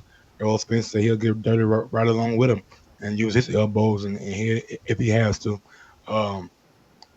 Seems like both guys are like each other but don't like each other, you know what I'm saying? I mean, I don't think it's like weird, but those guys will get it on September 28th. Like we said, that Maxim was taken to the hospital and he had to have brain surgery because of the fight that he was in with Mattia. So prayers out to his family. Hopefully he makes a full recovery. Danny insinuates that Mikey Garcia did not take the fight with him. He said that, I believe that he said that he was told that the fight was offered to him and then they never heard anything back. Nonito Donaire says he will pull out of the WBSS tournament if they don't announce a date and venue soon for his fight with Inoue. Toriano Johnson stops Jason Quickly on Upset Friday. of the week, bruh. Yeah, Thursday night. Was it Thursday night or was it Friday night? Thursday night. Yeah, pulled out the big upset against Jason Quigley. Marat Gassiev injured his shoulder and has to pull out of the hooker. Ramirez Carr, he was fighting Joey DeWalco. Oh, man, no way. Yeah, Joey DeWalco is still going to be on the card, but he will not be fighting Marat Gassiev. Oh, my God. I just read an article with Abel talking about Joey was the perfect fight for them. And like Ness said, Terrence Crawford said the hate was real from PBC by not mentioning his name as one of the welterweight champions in the division. Lomachenko versus Campbell. The presser will be on Monday. You know what I'm saying? So in the UK. Yo, this is ESPN, not DAZN. What? This fight, Campbell Lomachenko. You sure? Absolutely. I got the official press releases. Oh, okay. Wow. And last ESPN but not least, Plus, champ. He's bringing, but Eddie's doing like a big thing for, I guess, for Sky Sports. By you know what's funny? Oh, okay. They put it on their press release too. It's even on the Matchroom press release. It says it's gonna be. But you know what's crazy? What? UK people talk about us, you know. But yo, Thurman Pacquiao, that's a pay-per-view. Maybe not Pacquiao Broner. Errol Mikey, that was a pay-per-view. But Loma versus Campbell, who's a prospect, that ain't no pay-per-view. And Sky Sports putting that on Sky Box Office. They terrible out there. I mean, he's a contender. We get oh, so you corrected me, but you're not. Are you saying that he's pay-per-view worthy? I'm not saying that. Okay, so you were just correcting when I called him a prospect. Cool. Yeah. Duly noted. What I'll say this is we get it for ESPN Plus. That ain't even on the real ESPN. That's crazy. They shouldn't buy that. They shouldn't buy that. They should just like steal an American stream. Last but not least, why was Floyd Mayweather in the ring doing the introductions? You know why, man. He building it. That's why on my title it say, is Mayweather next? Man, listen, they didn't sign Manny without at least flirting that carrot. And they ain't going to not tell Floyd, yo, we crunched the numbers. This how much we could give you. This how much it could generate. Like, that fight is going to be offered. Does it happen? We still don't know. I know we got callers called in already like, yo, man, let Floyd be retired. I get you. But Manny ain't satisfied. And if you think about Manny's career, you know, in its totality, he deserves that rematch. You know, Marquez didn't give him the rematch. Hearn didn't give him the rematch. You know, Floyd didn't give him the rematch. Hold on, Hearn. Yeah. He didn't want the rematch with Hearn. Yeah, he didn't want it right then and there because, you know, he was upset over the Australian robbery. But, you know, now he can't even think about Hearn because it's like, you ain't even got a belt. So you can't give me the rematch. Nigga said Australian robbery. My nigga, that's crazy. What? It was in Bisbane, bro. Home cooking. Cool with me. Yo, listen, you know what we could do? Tuesday, 5 o'clock. Film study? Film study. Bring it up. Let's do it. Honestly, Mike, I'll be the first to say I don't remember that fight. I'm keeping it G. I'm going to just be the first to say all the arguing we've ever done, bruh, God can strike me right now. I don't even know if I watched it live. You know what I mean? Like, but I'll watch it. The way you hanging on it, I'm dying to watch it because you act like he starts Pacquiao. So now that this Thurman fight is fresh, it will be beautiful. A dirty fight. Boy. It would be beautiful to watch it on Tuesday. Matter of fact, it's a date, nigga. 5 o'clock Tuesday, film study Tuesday. We watching Pacquiao versus Jeff Horn. Do we go out to these callers or you got more news and notes? Yeah, man. Just my Mayweather rant. I mean, I know what you're trying to do and trying to build, but at the same time, it's Manny Pacquiao. Now you don't need Floyd Mayweather in the ring during introduction when both fighters are already in the corner. Like, is Floyd about to sing the fucking national anthem or something? Like, we don't need him like smack dab in the middle of the ring. If you guys want to go to him on the pan outside of the ring, then that's fine. But having him in the ring right before a fight, like he's a referee or a doctor or a fucking singer, is just. I mean, did they even promote the fight? Was any of Mayweather promotions on this fight? Yeah. They were the promoter. That's why Ellerby was at the media workout and at all the press conference. It was a Mayweather promoted event, so he is the lead promoter. That's like telling Oscar to stay home. All right, I feel it now. Yo, speaking of Mayweather promoted fight, this was a Mayweather promoted fight. The irony in that he's promoting Pacquiao, and the total attendance was 14,356. But you know these tickets are more expensive than most because it's a Pacquiao fight. Yeah, Pacquiao fight. So that's like a good. That's a good. Like damn near fucking Canelo tickets, bro. You can find one under 100. So that's a good little number. Super chat. My super chat set, man. We got one from Joseph Rodriguez Garces. Oh, Nez, I got the audio. Let me see. Do I got the audio right quick? Can you guys hear it? Let me see Joseph. What Joseph at? What, the ponytail? Yeah, man. We gotta get Keith to cut the ponytail out, man. Of losing, but he says in case you lose against Pacquiao, what's next? You are a great fighter, but still fighting a legend. Do you have any plans if you lose or win? Good luck, champ. If I lose to Manny Pacquiao, I'm cutting my hair. All right. Okay. I gotta start all over. New growth. Okay. If I lose to Manny Pacquiao, first things first, we cut the hair. All right. And at the end of the So, man, we're going to need that ponytail, Keith, man, whatever you feel like giving it to her. We got one from Igloo, too. Here is some crow finesse picking Thurman. We got one from L Dog. I'm thinking Lomachenko fights Comey instead of Teofimo at the end of this year.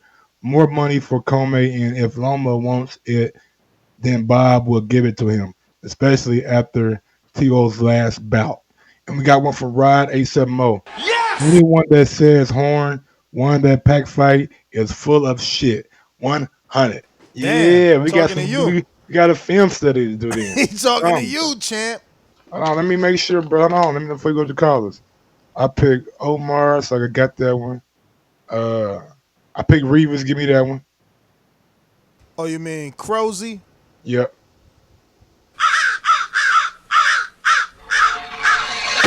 I picked Dave Allen. Go ahead.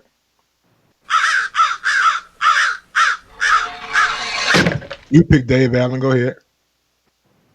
I ain't picked Dave Allen on the show. I got it written down. I thought I picked him on the bet, not on the show. Bro, you picked him on the show, man. And I picked Chisora by UD, and you picked Chisora by KO. So give me mine.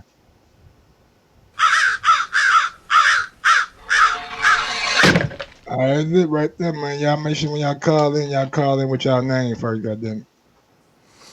Alrighty then. Going out to our sponsors. These calls are brought to you by El Camino Electrical Services, experts in electric vehicle charging stations. For consultations and turnkey installation, visit us at elcaminoelectricalservices.com. Don't forget, if you want to help support this podcast, you can always head on over to ThaBoxingvoice.com/affiliate sponsors and click on our Amazon link. You can do your normal everyday shopping through our Amazon hyperlink. You can bookmark it, save it, share it as a text, and every time you do your shopping through there, it costs you absolutely nothing, but TBV gets a kickback, and you're supporting your favorite podcast. And obviously another way of doing that is dropping us a 5-star review on iTunes to help us remain the #1 boxing podcast in the world. You could obviously also join us on Patreon by downloading the free Patreon app on Patreon. The best place in the world.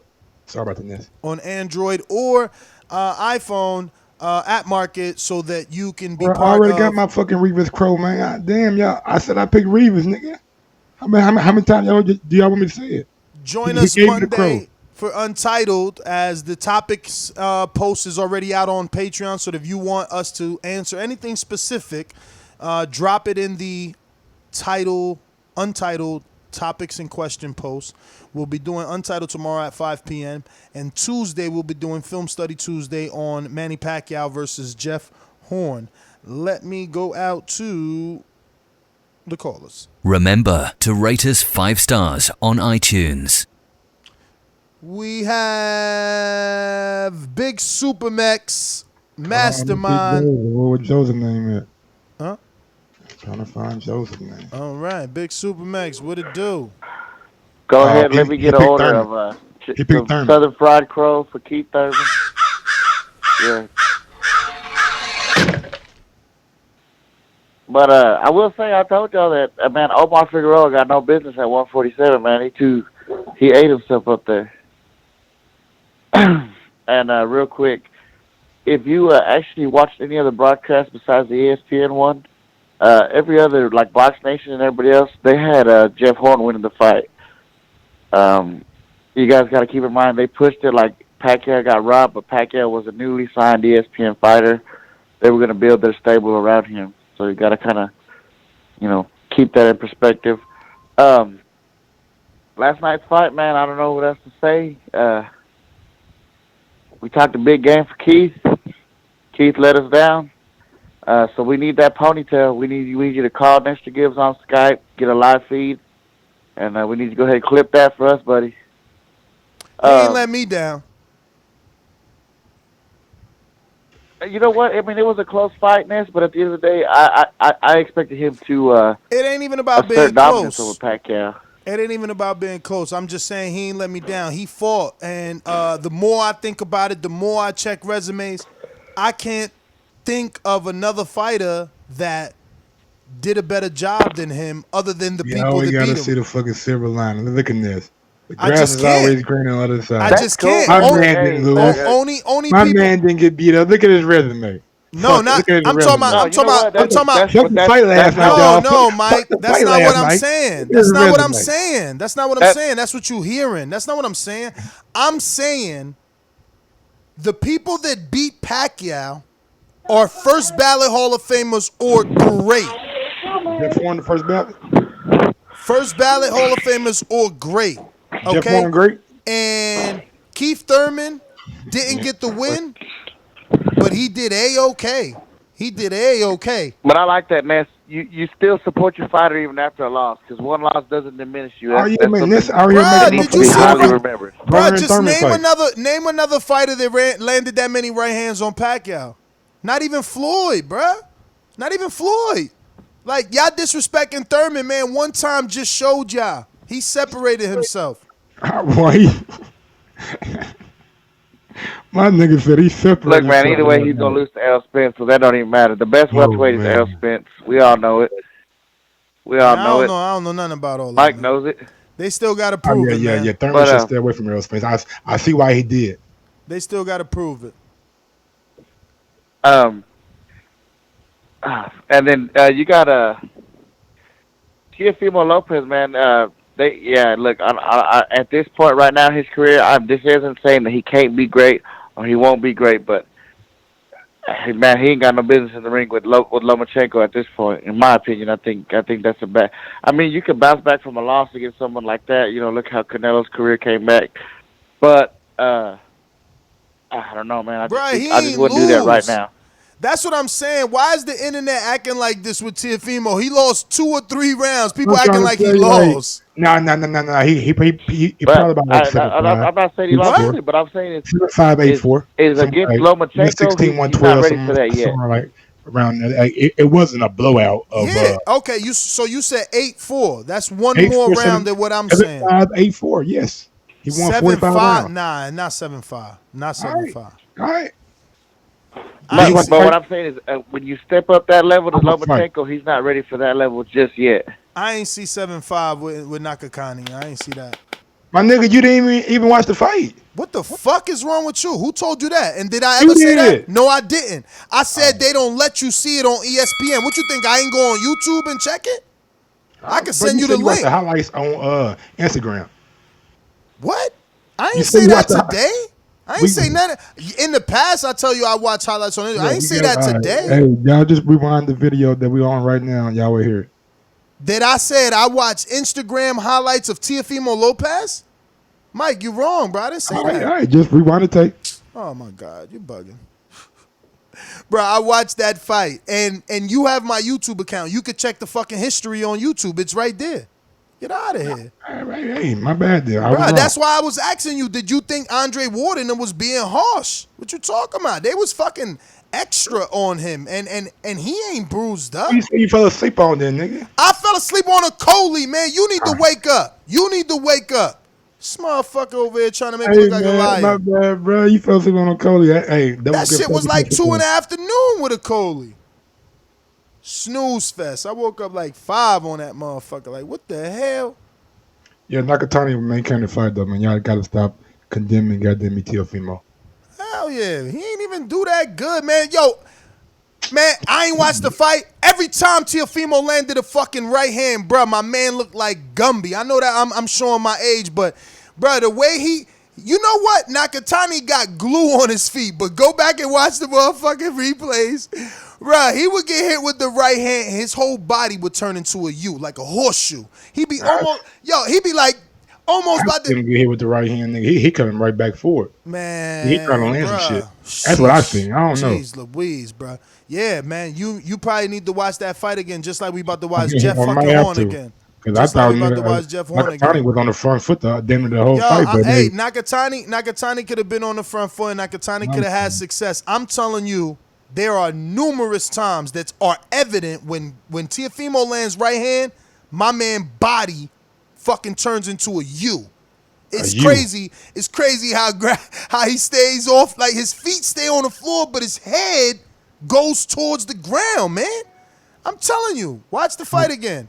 I was watching that fight with interest because of all the controversy surrounding it, and especially once I seen that ESPN would not let me view it. I said, damn, I got to see what happened.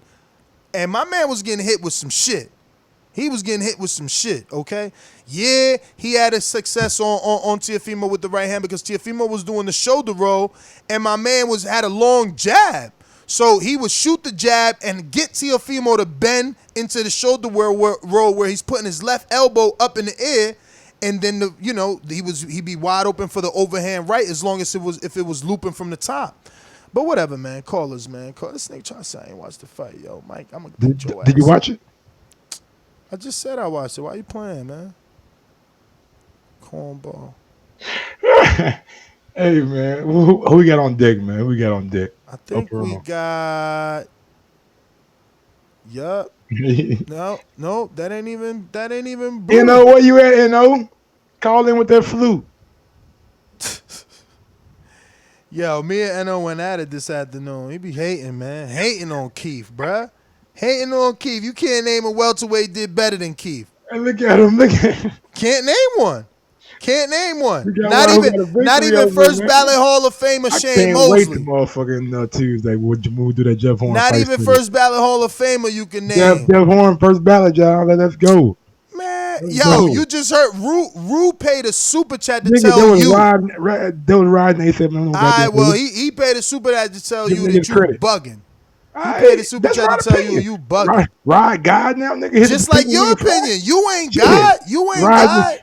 Ride say some nigga stamped and approved, goddammit. No, Mike say sign and stamp and approve. Mike said Jeff Horn won, he won. I said I can't wait till we do the film study. That's all I'm saying. Nah, you said Jeff Horn won, so he won. Yes, he did. Exactly.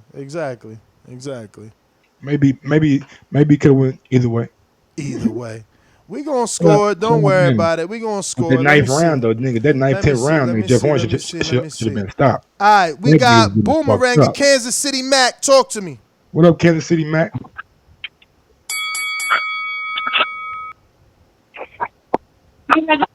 Kansas City Mac going once. Up, yo? Oh, all right. What up? Yo, what's up, yo? What's up?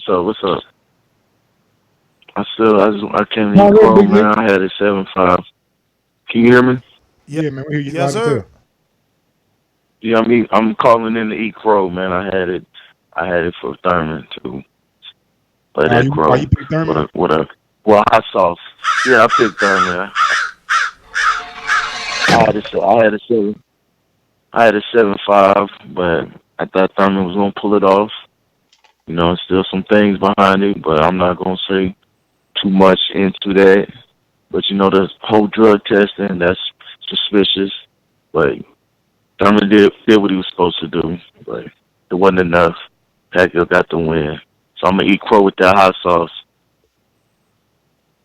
Already, man. What kind of hot sauce you like? Louisiana or the other shit? Man, I like it all, man. I like it all, especially for this one. I lost $20. I bet it just a little $20.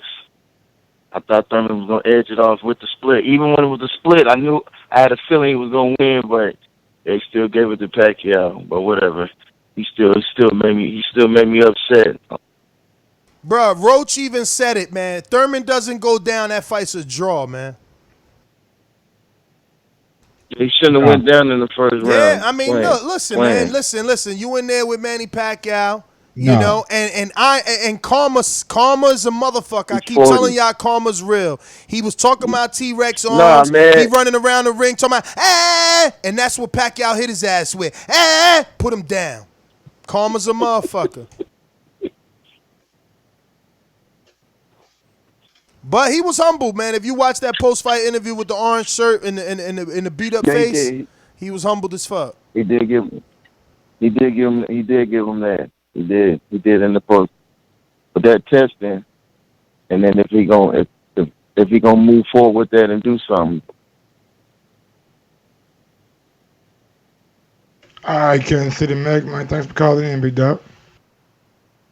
All right. All right, you know what to do if you want back in. Let me see. We got Boomeranger. BoxingVoice.com. It's money to shit. Working that wrist. Ballin' like Swiss.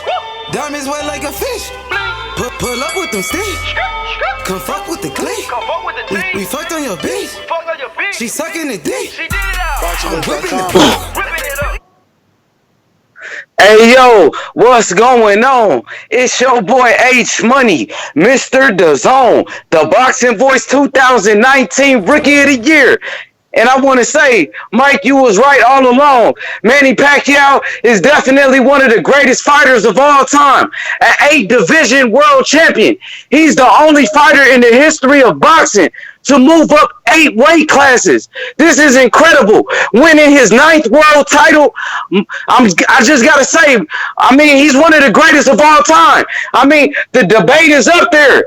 The rematch with Floyd Mayweather on PBC. Will we see it? The rematch of the biggest fight of all time.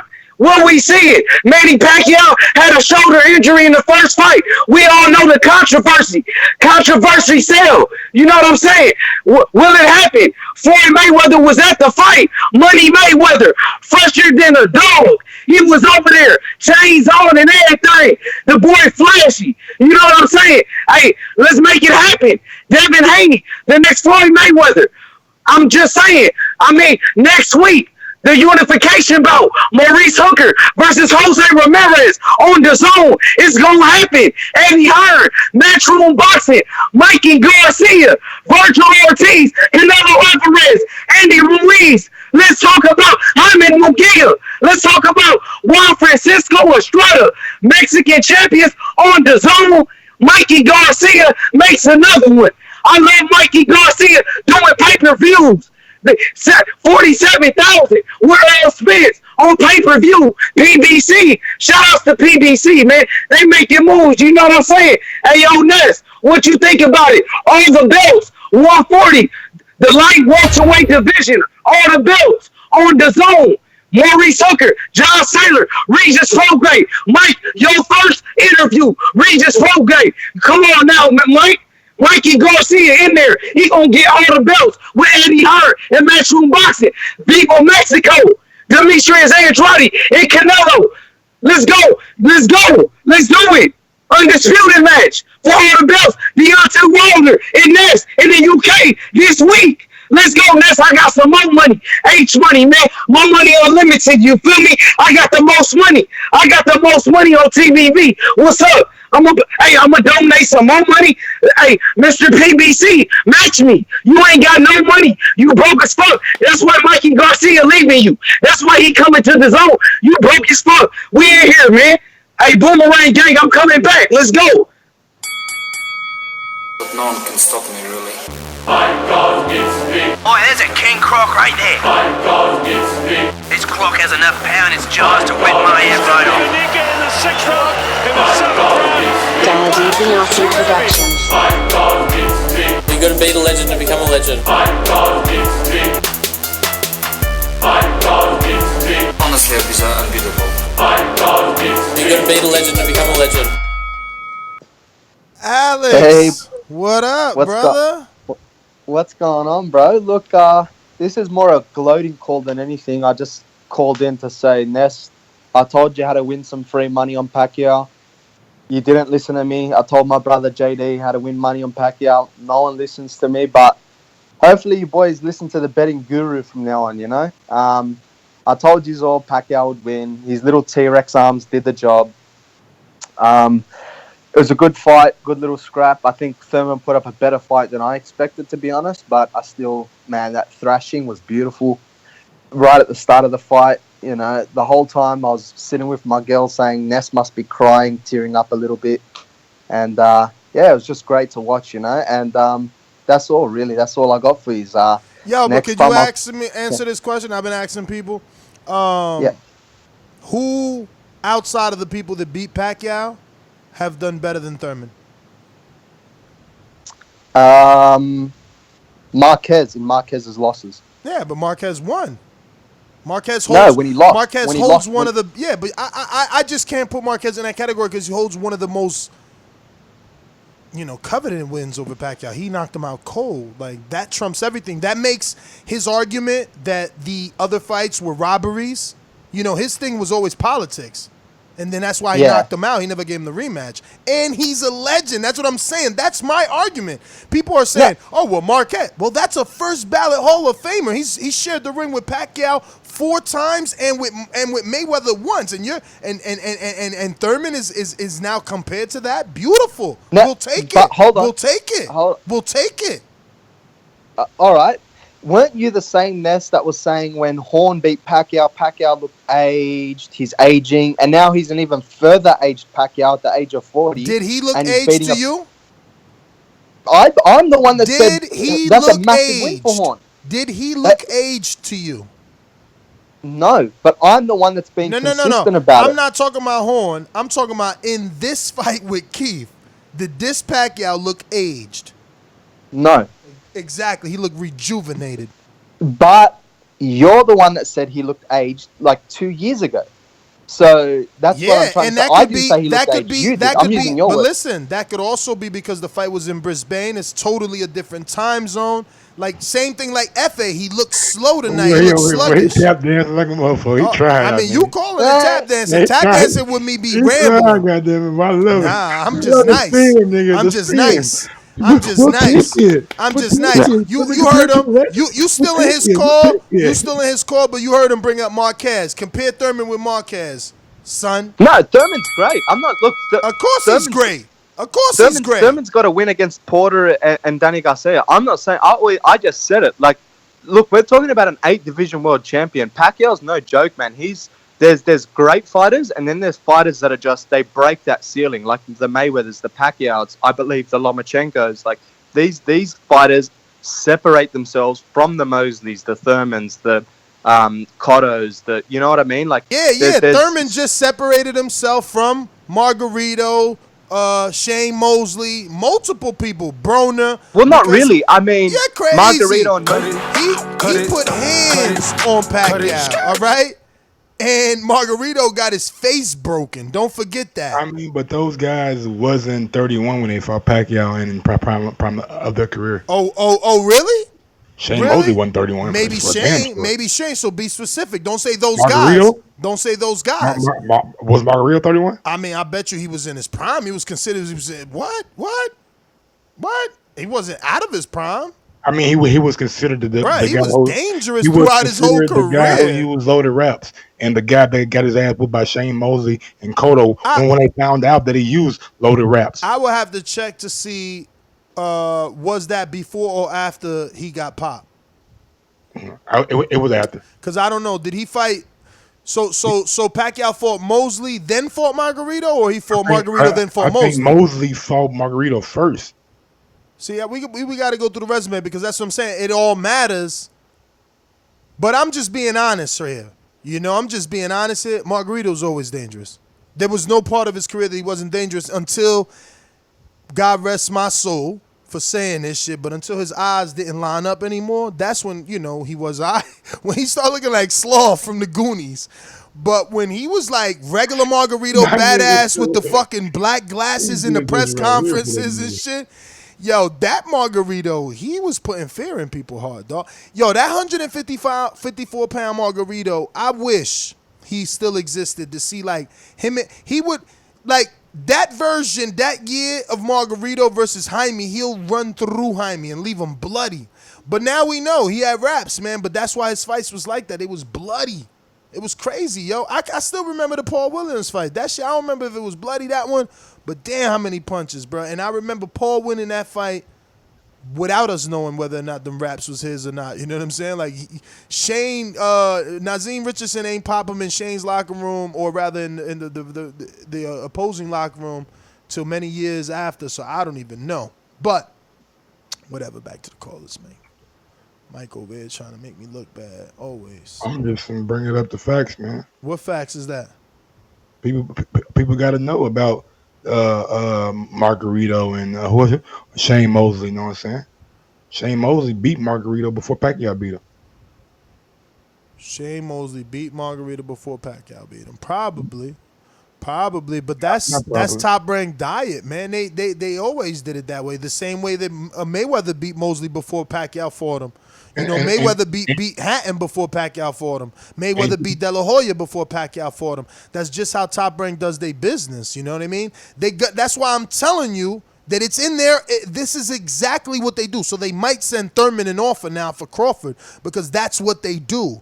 When the A side gets a win, they hire the services of the loser so that they could get the cachet from the other A side. So it's like, oh shit, Pacquiao fought Thurman. Yo, you go fight him. The comparisons is there, and that's how the buzz and the articles get written. Thurman still got a lot more money to make over here on PBC, in my opinion. I mean, he do, but like you said, money talk, right?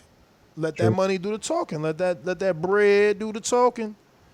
Let's see who we got. We got Boomerang Gang in the Detroit. Talk to me. Straight to the point for those with attention deficit. I'm so repetitive, so I gotta repeat. Stainless from the street to the deep. I'm coming with that heat. All you need to know about me, I'm coming with that heat. I think Stainless picked motherfucking Thurman too, so go ahead and play that quote soundbite for him. Actually, Stainless didn't call in for the Thursday show, but man, you was backing him though. You was backing him. I did pick Thurman because you know I just need Pacquiao to retire, so I definitely take that crow for that. You gonna give me that?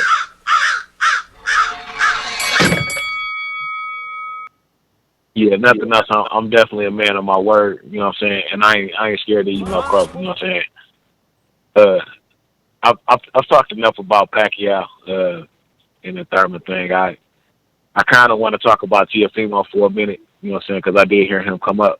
And if he's going to fight Comey or even think he has a chance with Lomachenko, he might want to consider somebody else in his corner. I ain't saying, move his props out the way, but maybe he needs somebody to help him focus more on the technical aspect of boxing. What was his name? Nakatashi or something? Like Nakatani. Yo, let's respect him. He was a decent fighter. He did good. His name is Masayoshi Nakatani. Masayoshi Nakatani. Nakatani. Okay. Yeah, he did a decent. He put on a decent performance. I didn't see him getting turned into a U like Ness is talking about, but I could tell that he was a lot more hurt by Teofimo's shots than Teofimo was by his. But as I always say, what was his jab, man? You know what I'm saying? He only threw a couple of them. There were times, him being a shorter fighter, he should have doubled up on that jab, and we didn't see that from him. We saw him trying to knock somebody out, which is he was fighting just like the nigga who fight Beltran, that Japanese dude that fought Beltran. Who's talking about? He's talking about he just fought Beltran like before Beltran lost to Pedraza. I think that's who Beltran won the belt from, right? I don't know, bro. My bad, Stan. Let's go ahead. You're all good. With the Dillian Whyte Rivas fight, man. Like I said, I didn't watch that. I don't really like Dillian Whyte, man. I gotta be real, man. I haven't seen a performance from him yet that's really made me just feel like I need to watch this guy. I keep seeing him get gifted rounds because he's fighting in the UK. He good for that level, though. He good for that level, He the best fight that I've seen him in, just being honest, the best fight I've seen him in was that Lucas Brown fight. And Lucas Brown looked like no disrespect to him, but he didn't look ready for that fight at all. You know what I'm saying? Lucas Brown looked sloppy in that fight, man. You know what I'm saying? Well, you know what I'm saying? I could say that about Pacquiao because, you know what I'm saying, up until this fight, it was all body testing. My man looked like he was 37 and 38 and 39 and 40, and now all of a sudden he don't get body testing and he looked like he's 23 again. But, you know what I'm saying? Dillian Whyte looked good against Lucas Brown, but that's it. You know what I'm saying? He has, Chisora looked better, you know what I'm saying, than he did in that second fight. You know what I'm saying? He just caught him with a good shot. So Bang, Boomerang Gang. See you on the next one. Let me see. We got Brandon in Cincinnati. What up? What up, Brandon? Mike, what's good, Ned? Yes, I want to commend you for taking the jokes like a champ last night, man. You had some thick skin. I know we gave you a hard time. We tried to act like Thurman was completely, battered. But to be real, he fought a good fight. Part of that, me talking shit was, me being mad because I picked him to knock Pacquiao out, and he made me look like I didn't know what the fuck I was talking about, and I like to think of myself as a pretty knowledgeable guy about this shit. And then another part of that was, him talking shit like he was talking, and he go out there and not only did he lose, he get dropped. So that was a part of it as well. So but all jokes aside, he fought a good fight. He get destroyed. As far as what's next for him, as far as that Broner shit, I mean, like Mike was saying earlier, we don't even need to really pay Broner no mind. He's not gonna fight Thurman. The type of money you would have to pay Broner to fight Thurman, you would have to make it pay-per-view. That's not a pay-per-view worthy fight, to be honest. So let's just, let Broner stay relevant. He's not top 15 in any sanctioned body. Let him fight the Ivan Red catches. Maybe Figueroa get a win. They make the Broner Figueroa at a catch weight. Thurman shit, you know what I'm saying? If he elite, like we think he elite, because I think he's still a top 5 guy. I mean, shoot for that rematch. I mean, try to get that rematch. Take some time off and try to get that rematch. I wish he won because, like you said, man, Pacquiao, he's the type of guy, he don't have to fight Errol. Any fight Pacquiao going to is going to be a big fight, big money fight. So he really ain't got to fight but if Errol. you think about it, bruh, Al is smarter than us, man. He set it up beautifully. Like, he knew if Pacquiao could lose to Thurman, he still had the unification. And if Thurman could lose to Pacquiao, it's still the unification. Look, Pacquiao got a real belt now, so now the negotiations between he and Errol are different. Plus, it will be 2 belts now if it's Errol or Porter. I think that fight, it will happen. Listen, I know that Pacquiao signed to Al with the intentions or the possibility of the Mayweather fight, but once the realization of that not being a reality seeps in, he's going to look for the next biggest check, and that's going to be that Errol Porter winner. I mean, if he takes that Errol Porter winner, that'll be his retirement check. Let's just be real. He can't win that fight. Like I said, but other than that, I mean, I would go into the Crawford shit, but I ain't even gonna waste my breath. I mean, they sent Keith an offer before the fight. Maybe they sent Keith an offer after now that he lost. I don't think Keith takes that fight. I mean, if he wanted the opportunity to become champion again, make some money, he would, but I don't think he has the confidence. We got a super chat from Joseph Brown. Broner looked better, Ness. Pac-Man never dropped or got folded up Broner like Thurman. At the end of the day, stop giving moral victories. He lost. Who cares? Who this dude? Let me see this dude. Joseph Brown. Well, Joseph Brown, let me tell you something. Broner look better because you blind. You have no eyes, okay? Because he didn't let his hands go. How he gonna get dropped if he in there like Joshua Clottey? He was this year's Joshua Clottey. You whack, okay? You don't like boxing. You obviously like fucking live breathing punching bags. Because that's what he was. A dude that didn't let his hands go. Thurman was on the front foot. Thurman would put Pacquiao on the fucking ropes. And Thurman was hitting him with big shots. Broner never did put his ass out there like that. Beat it. But, thanks for the super chat, man. We going out to Rod in 870. Hey, what's up, man? What up? All right, I'm gonna go down. I'm gonna go down the fights real quick. Hold on. He Mike, picks wait till Puka, we get done. I Rivas. know where you want Get a to go. soundbite. I got something for you when I get done. You killing my time. Just let me go through it. Hold on to your What you mean? It's part of your call. No crow for me. I picked Pac-Man. I picked Pacquiao. You picked Spielka and Rivas too. But yeah, I did. You're right. All right, so Pac-Man turned back the clock. He looked good. Lopez, he looked average in his fight, but he still won, like you and Ness were saying. Chisora impressed me. I thought Spielka was going to beat him. David Price impressed me, although I did pick him for the upset. Plant was amazing, man. That Caleb Plant kid is going to become a star, man. Dude is amazing, especially if he could be Benavidez at some point. Dude has great boxing skills, and he's not afraid either, and he could talk. You got a jog by Efe. He looked average. The power didn't really come with him Saturday, but the guy he was fighting, he looked pretty good. So I expect him to get in more fights. Ugas surprised me with the dominance over Figueroa. Whyte looked average and fat and out of shape. He stuck the jab out there and won the fight, but Rivas just didn't take it. Rivas dropped him with the uppercut and could have put the pressure on the next 3 or 4 rounds and won the fight, and he just didn't. He didn't want it to me. And the last thing I want to say before I get to you, Mike, real quick, is that I was arguing with these black so-called fight fans in the gym today, calling Thurman shit. So for all the black fans out there that's listening to this, man, we got to stop doing that shit. Thurman was dropped by a legend early in the fight, dominated for 3 rounds, fought his way back to a split decision. I don't give a fuck how you scored it. Fought his way back to a split decision. That could have been a runaway fight. Easily. Fought his way back to a split decision, landed more punches, did everything. We got to stop throwing away fucking especially black fighters. As soon as they lose one fucking fight, now they shit, now they overrated. I hate Thurman. I do not like Thurman at all because I'm a 100% Spence fan. But that bullshit pissed me off this morning when I'm talking to these guys and I'm in a group chat and niggas calling. Man, you know that shit is real. It's the light skin thing.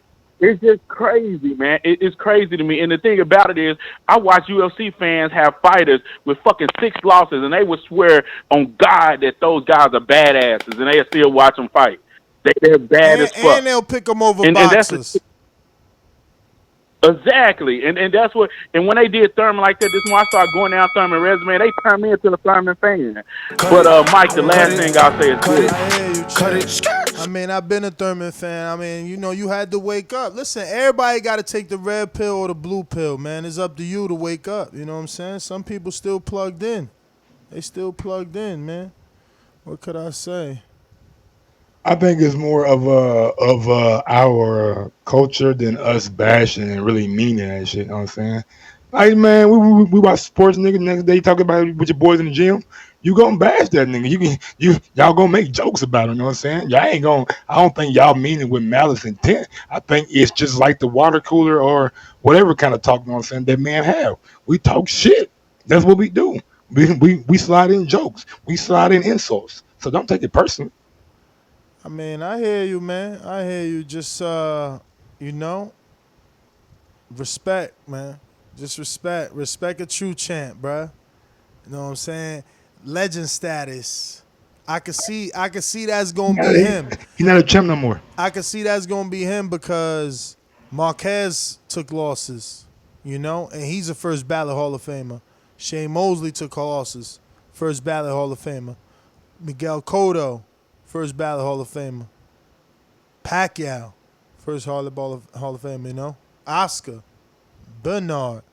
I mean, just go down the list of legends, man, until you start getting to the active fighters and then tell me if those active fighters get in them same situation, how could they not go down just like the past legends? Who's saying they not? But if we go through, listen. We living in the moment. We living off a reaction of what happened last night. If we go into... People are going to say over-the-top shit because people want to be noticed. People want to say that viral shit that goes viral. Like, people, they do dumb also shit. Because people want to be harmful. That's all. People want to be hurtful. You know what I'm saying? Like, people don't know how, like my man just said, people don't know how to give credit, It's difficult to give credit.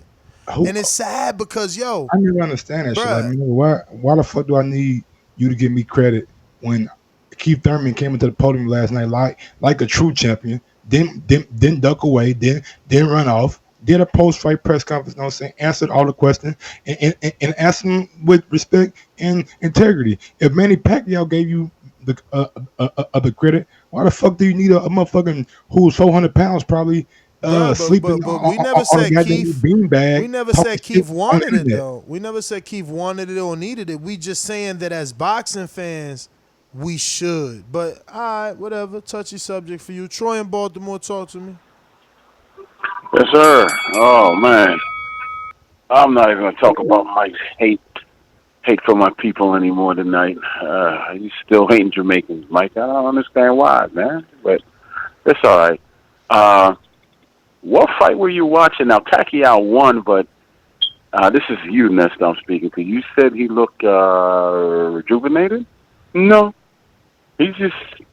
what I saw was just an older fighter who takes care of himself. He trained hard for this fight. But he left his feet quite a few times in that fight, and he got tagged once or twice when he did that. He was off balance quite a few times in that fight as well, and his punches were never fluid, but they came. And when they came with more power than Thurman's. But I didn't see a fighter that turned back the hands of time. I didn't see anything special last night. I saw a man that outworked somebody younger than him. That's what I saw. What did you see? That's strange because, Thurman threw more punches, but okay. Listen to me. Throwing more punches doesn't mean that he threw more meaningful punches. I noticed you said he just threw more punches. Were they meaningful punches? You said he outworked them. No. You didn't say he threw more meaningful punches. I'm sorry. Why do I have to put that in there? Because if he won the fight, he obviously threw more meaningful punches. Why do you need that explained to you? Were you happy with the fight? Of course, man. That's all that matters. Listen, exactly. I'm not here to pick or anything. You must. I'm not here to pick. I'm actually not here to pick an argument for once. But I don't see where all the superhuman stuff that people say Pacquiao was done with. You had all these callers calling, he's juicing, he's this or that. For his whole career, I don't see one superhuman thing he's done. He is just a great fighter. I'm not taking anything away. He's just a great fighter. Anything that you see that Pacquiao has done, if the same folks will call in, will go in and read about a man by the name of Sam Langsford, right? They would see that he did what Pacquiao did. We didn't have VADA back then, man. Okay. Those dudes weren't regulated, man. Anybody was giving anybody anything back then. Come on. You know what? But they were tested, correct? They barely had commission rules, man. Gloves were being padded. Gloves were being padded. Water bottles were being contaminated. Mm-hmm. Are you really gonna sit here and act like your time wasn't fucked up? Nesta, yeah. I wasn't alive during Sam. Time's up, buddy. Time's up, buddy. That's fucked up. He had a point. Never mind. He gonna have to wait for his next call. Mr. Info Joe. Tell the truth, yo. Tell the truth. This portion of the show we call In the Mr. Know, Info Joe. presented by my brother. Tell the truth, yo. Tell the truth. Info pit. Yo. And Thurman. Yeah, let me get my pro. Am I clear?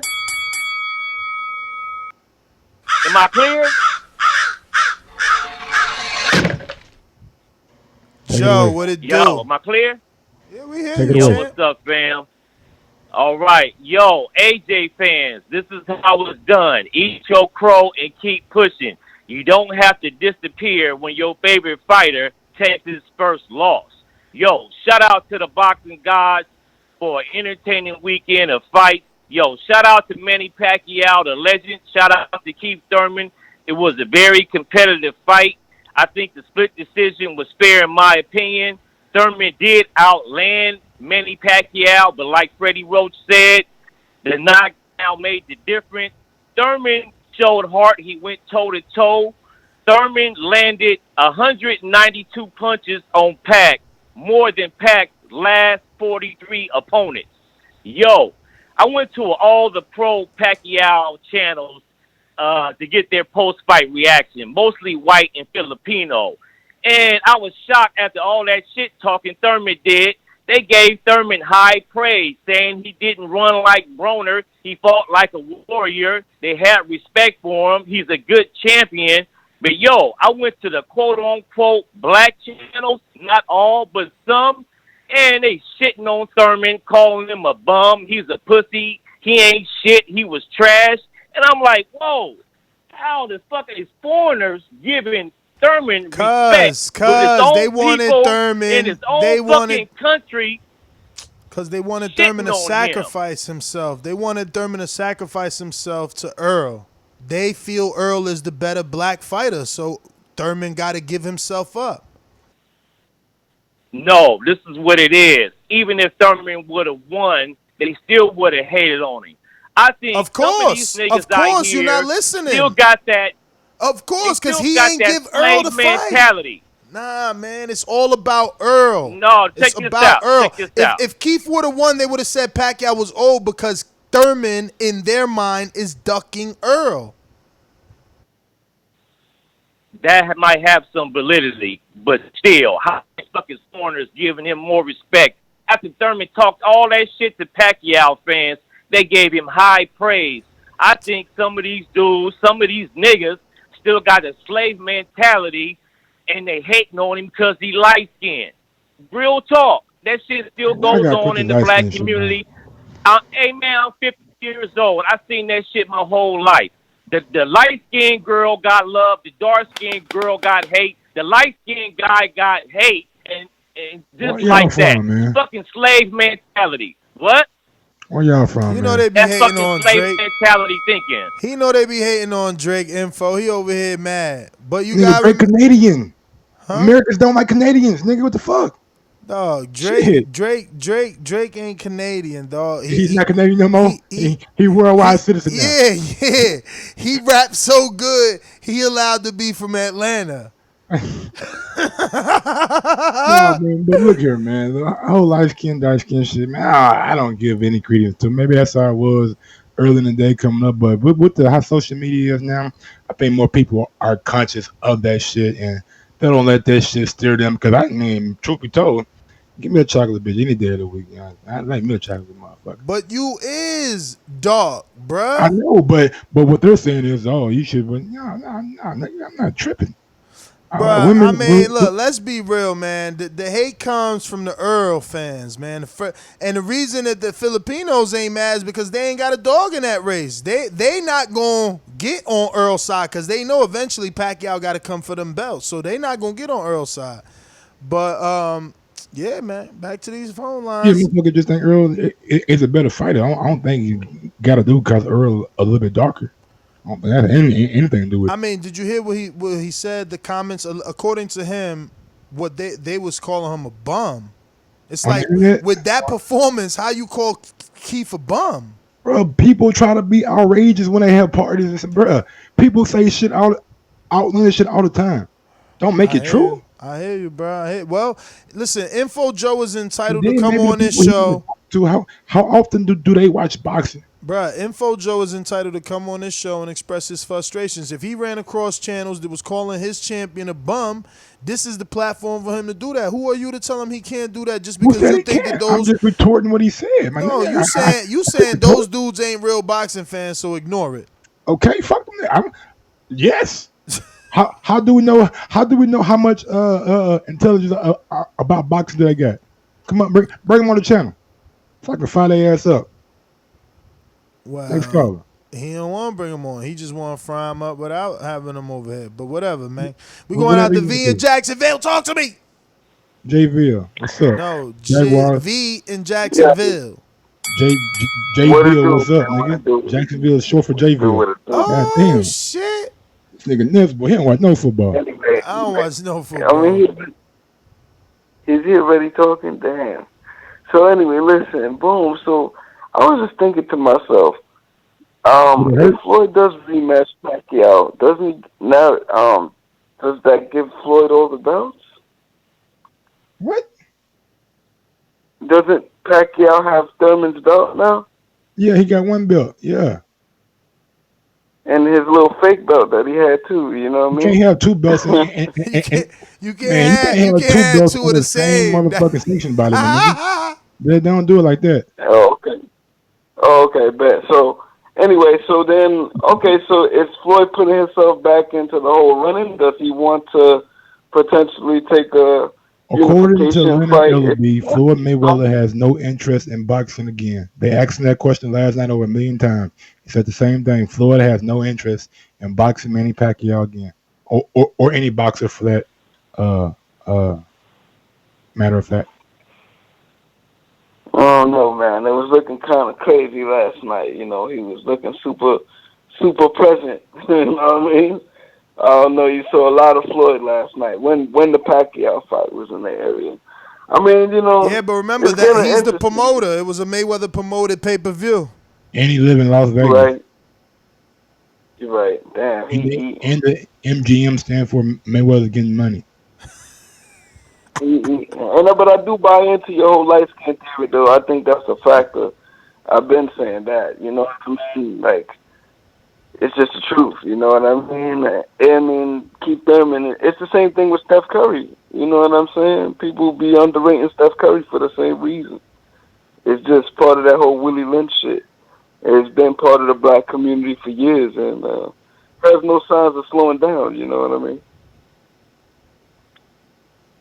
But that's my call. I ain't got nothing else to say. I just had them 2 points. All right, bruh, listen to this, bruh. So, Mike, you know that chat we in on IG. You seen that shit? No. Bruh, how they gonna put Martin over Keith Thurman face? You see what I'm saying? See what I'm saying? Like, come on. And that ain't even what happened. He light skin. He got a couple of red marks. No swelling. Red marks. Welts. No swelling? Bruh, you watched that post-fight? I'm just asking. Bruh, check the IG. I just posted Thurman in the post-fight interview on our Boxing Voice IG. And you can see and I posted it purposely because the marks are so vivid, right? And I said thoughts, what I love to ask. But you see the marks on his face there, but it ain't no swelling, man. I mean, probably by now it's swelled up. You know how that shit is. But damn, there's so much hate out here, man. What's up with the world, man? We going out what the y'all dark think side. y'all gonna turn the internet on? It's gonna be a place of fucking positivity. They haters, man. They haters.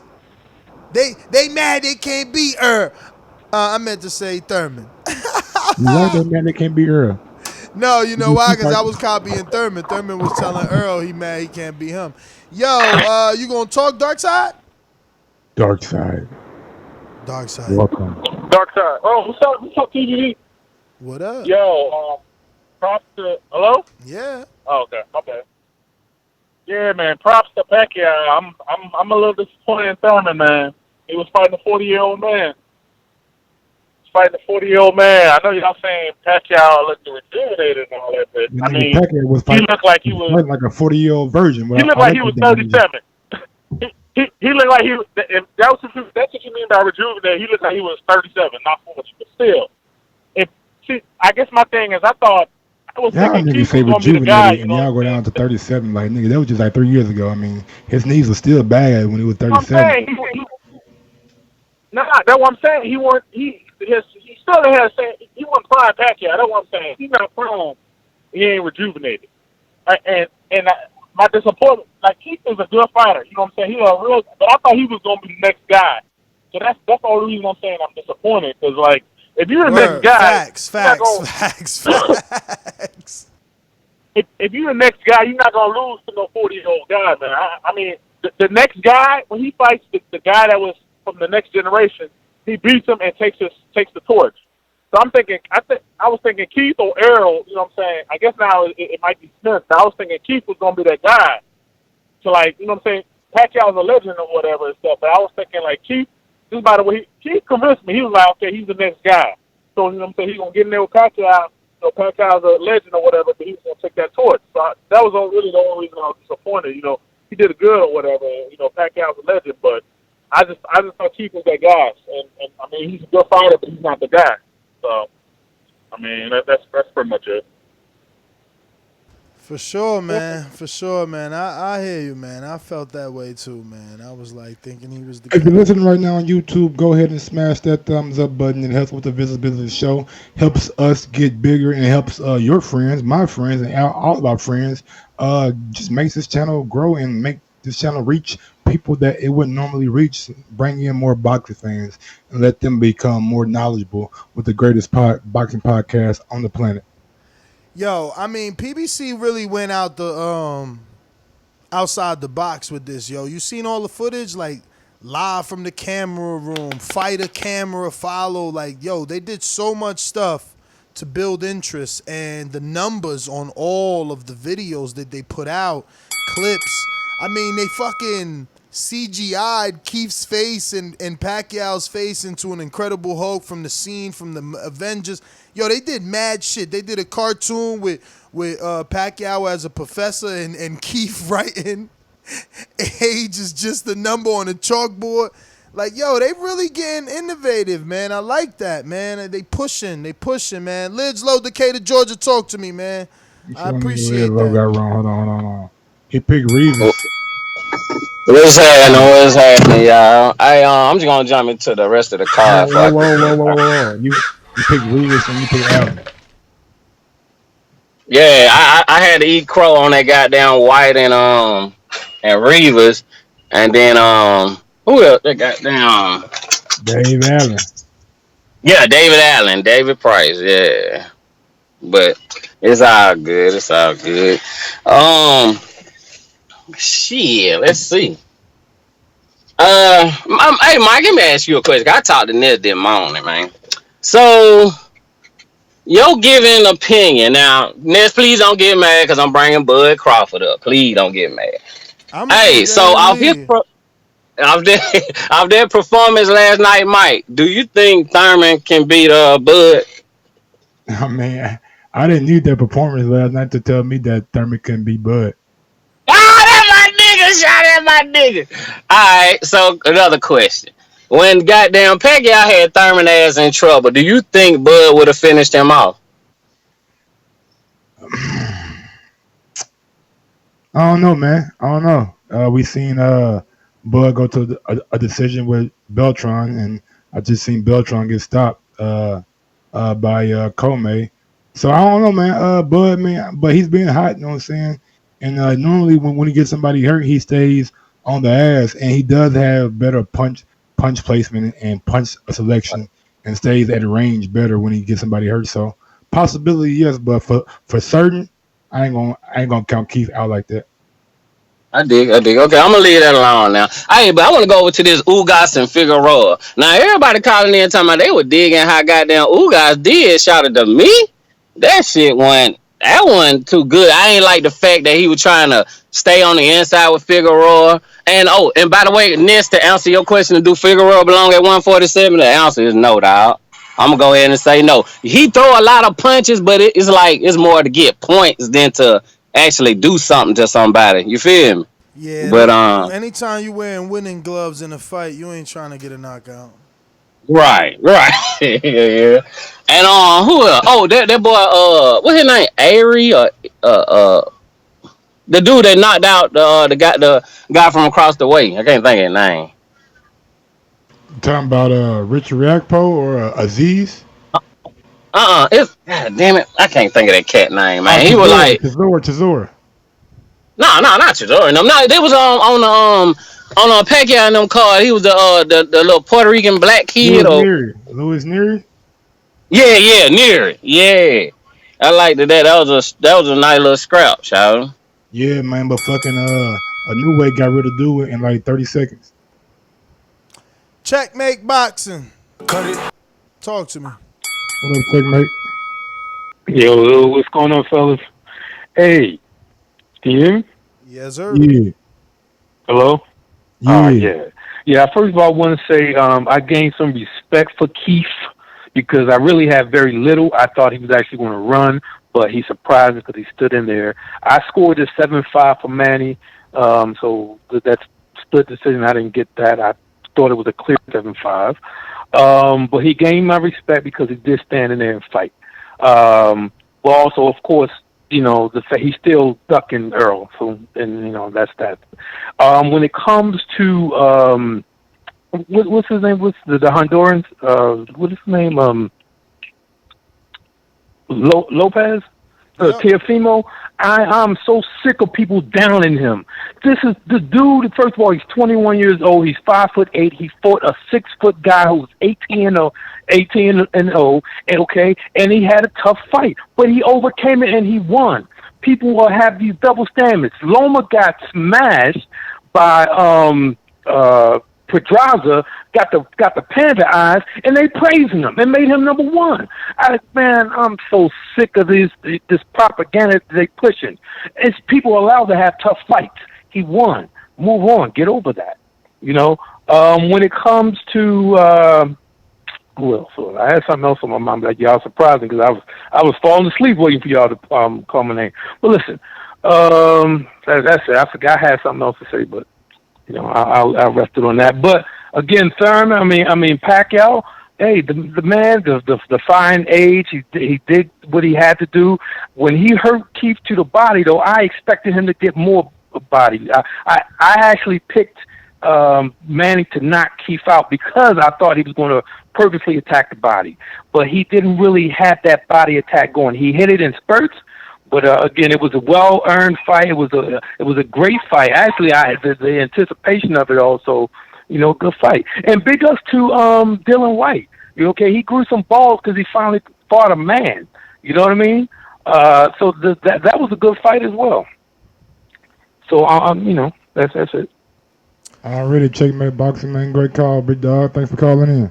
For sure. I agree with him on the Teofimo shit. And speaking of, I got the information from one of our listeners. Shout out to Pierre Bernardo, who said that Teofimo had family issues. What happened was he got married to a woman 6 years older than him. How old is Teofimo? Maybe like 19, 20, 21, 22. All right, 27-year-old ain't bad. Shit, who mad about that? Mama and the sister didn't like it, did not go to the wedding. Only the pops went to the wedding. Mama didn't come to the fight. Only the wife came to the fight. Ow. So, I mean, you go through that shit sometimes when you do. I mean, that's because you know what it is, yo. Latinos too. Like mom wants to co-sign your chick, exactly. Especially if you got bread. Mm-hmm. Oh no, she protecting her honey. Exactly. No. You can't just go get with her baby without her knowing that you ain't just here for that check. I mean, it's normal. No, sir. But in the meantime, let's go to... We got Ringer in Seattle.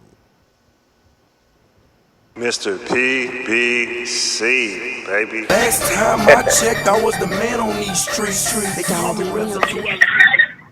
Better cut that shit, nigga. Yo, what's good? Dominic, what up? Talk to us, baby. What's up? Man, Keith Thurman, man. Love Keith Thurman. That was a beautiful fight. He brought out something that we didn't expect. I didn't expect him to go blow for blow, like dead ass. I thought he was going to, dance around the ring, get him, tag him, dodge, tag him, dodge. He was trying to show people that, he's going to do something better than what Floyd did. He ran around that ring, he just tagged him. And that's something Floyd can't do. So as the rematch happens, that'll be beautiful because we're going to see Keith Thurman do what he usually does. He doesn't just always just do that. He was looking very, very different to me. Like, he didn't even try to move none of his feet work. He was standing right in front of him. Just every fucking round. I just didn't get that one. And Ugas, that was a beautiful fight. Figueroa looked like he did not want to be there at all. And I heard his sister was his cut man. I don't know what's up with that. And strength coach. But I thought that was his wife. The way she was walking in. I thought that was his wife too at the weigh-in with that pink catsuit. And then his brother, I was like, who the fuck is he? I thought he was a boxer. The way they were, had him on the camera. Well, yeah, but, the brother is a boxer. The brother's a regular champion in his division, champ. Oh shit! I never heard of him. Brandon Figueroa. But PBC, never heard of him. Oh, okay. I never. How you missed the PBC and all his fights been on PBC? You slacking, man. H Money. Bro, I don't fucking pay attention to some people. Oh, nah, don't bring up that name. But PBC showed their ass off, man. They got Deontay Wilder and Louise. They were trying to get Louise to talk about that fight. It was so beautiful. From start to finish, all the way, man. And Keith Thurman should take that rematch or Floyd. What y'all think? You think Thurman's being offered the rematch? Bro, I mean, why not? Manny Pacquiao only won him by that knockdown. Floyd, Keith Thurman was giving it to him, though. Like, let's be real. Do that rematch. If he's not going to rematch Jeff Horn, he usually rematches people. Like, bring that rematch shit back. He will always rematch people. He's trying to rematch Floyd. So bring that rematch back. But he Keith lost Thurman. to Floyd, B. But he wants that rematch. B. Nah, I hear you, man. Come on, bro. PBC all day. All day. TBV Mr. for life. PBC, we got a super chat from Rod 870. Mike, $20 on the Horn fight. We will use Ness car. I don't fucking trust Ness in his fucking car. Hey, WBO already went back and watched it, and they scored it for Jeff Horn. Eric Cruz on super chat. PBV, the real MVP. And one more, Eric Cruz Mike, super chat. talking to the mic, man, so we don't got to hear you all muffled. Like you Eric talking to your Cruz says pillow and shit. TBV is the real MVP. And last but not least, Eric Cruz also says super chat champ is back. Oh shit, Cruz, man. Happy birthday to your father. Shout out to you and the family. Bought him an excellent truck. That was dope. Let me see. We got Zorro. Talk to me. What up, Zorro? You got that knife and that black cape? What's going on? What's going on, man? Hey, I got a question for you. How long is Pacquiao's contract with PBC? I don't know, man. But Damn, good question. that shit just started. And how long is Terrence Crawford contract with Top Rank? He about to get out of it. Like a year and a half ago. He about to get out of that, according to Bo Mackey. I think 2021. So if Pacquiao he ain't fighting for the rest of the year, so he might end up fighting Spence or Porter, whoever went out of them, and then Terrence Crawford gonna be up for probably maybe he'll be a free agent, something like that. Hopefully he make the right decision this time, right? Hopefully he make the right decision this time, so they could pop like that. Mm-hmm. And then I guess if Keith Thurman wants to come back, he could fight somebody like Ugas or something. Nah, we ain't fighting Ugas. We only fight You big don't fights, think man. he Hey, my nigga said Keith Thurman need a win though. We only fight. We need a win. We could easily go fight Danny because we he beat need him. a win though. No. He don't need to jump in there with Danny or nothing like that. But we don't need Ugas. Like we could easily go fight Danny. We could easily go fight 60 seconds. Jesse Vargas. We could go Man, fight. Danny got confidence right now. So And I'm not Danny, saying he don't. I'm just Danny saying. gonna fight next? I'm just saying. Keith one So time Thurman. but what if Danny go in there and be like, man, I'm about to go and just dead Thurman? No, and that's cool. Thurman needs and to that's fight cool. somebody like Ugas. As a team, we would make that decision. Is Danny the right person? But what I'm trying to say is, Keith one time Thurman, he got options. Like he don't fight Ugas. Ugas fights who Al tells him to fight. Thurman fights who I agree with you when offers you him. say Thurman fight Broner because that could get Thurman popping again. Now that's a fight that entices us. That's the one. Because that's Broner gonna talk that talk. My nigga saying Broner gonna talk that talk, and Broner gonna have him on. They gonna have him getting live, and both of them could talk that talk, and that could be a good fight. Oh yeah, it's gonna be talked up. People gonna They be could like, they could really talk it up, and then Broner could be on him about how he got he was gambling. Imagine a face off. Why your people ain't had you out there? Imagine a face off. off. That's a good fight right there. Ooh, when that's he tried to try to tell Thurman in his face, man, Pacquiao cooked you. You was out gambling all night. You was with me. Oh man. And then Thurman and Anita win like that. Because that's all Broner is for the people to catch a win. Hey Zorro, do you even hear what Mike's saying? This motherfucker sound like he got a sock in his mouth. I'm not even gonna mute you yet. Can you answer the question? You can't hear me. You could or you can't? Nah, he sound like he stepped away from the microphone. Okay, thank you. I just thought it was me. He always think I'm picking on him and shit. I'm like, yo, why are you always talking like you got socks in your mouth? Hey, I was just asking, man, about Broner. What'd you ask? Honestly, I couldn't hear you. I'm not even making a joke. Like, obviously, after the sound, I tried to make a joke, but I didn't hear I what you don't said. know. I forgot. Okay. Yeah, man, but we're not interested in no Ugas, man. Come on, man. Who is we, my nigga? What's up with all this we shit? Oh, I'm trying to teach UK fans and fickle boxing fans how it's done. Since day one, I've been Keith one-time Thurman fan, right? Since day one, I've been saying he was our generation's Floyd. Do you want me to all of a sudden say, nah, that he's a bum now? Like the rest of you bum-ass fickle boxing fans? Not me. I'm riding with my dude till the wheels fall off. He'll still beat 99% of the welterweights in the division. I said it, and we going to line them up. We going to get this Broner fight. We going to get the name bubbling again. And then the next fight going to be big. So Danny going to do what he got to do. I'm going to get this Broner fight bubble up, rematch. Because I beat Danny. You know what I'm saying? So I got a one-up on Danny right there. So he wants some get back. You know, I just got to bubble up. You never know. Look, people calling in, they saying I did enough for a rematch. I got to bubble up. Maybe Pacquiao won a rematch. We don't know. You smiling, you ain't see the numbers. You smiling, you ain't see the numbers. Pacquiao say he ain't fighting no more. Pacquiao say he ain't fighting no more this year. What if he see them numbers? He like, damn. Al sit him down like, look, hey, Floyd said he doesn't want to fight Pacquiao. Floyd said he doesn't want to fight Pacquiao, but these numbers make sense with Thurman. We'll see. Yeah, I know we will see. What we won't see is what you know we won't see. But what we will see is what Al Heyman let us see. Long Beach in the house. Yeah. Hey, I don't like this corner trying to paint the dark skinned brothers in. You know, this corner the dark skinned brothers getting put in here. This ain't got nothing to do with nobody hating Keith. You know, Keith checked out on us first. Now, light-skinned niggas, so you already said it's a dark-skinned thing by saying us. You putting yourself only with the dark brothers, huh? You said us. You goddamn right. You goddamn right. Oh, you okay. goddamn right. Okay. You goddamn right. But let me tell you why. Because we always looking at light-skinned niggas. You motherfuckers always capable of doing some sucker shit. So we said, all right, Keith, you got a ponytail. We gonna still rock with you. That's weird. It's a red flag, but we still rocking with you. But what Keith go do? Keith go, he take his belt, he run and play for a couple years.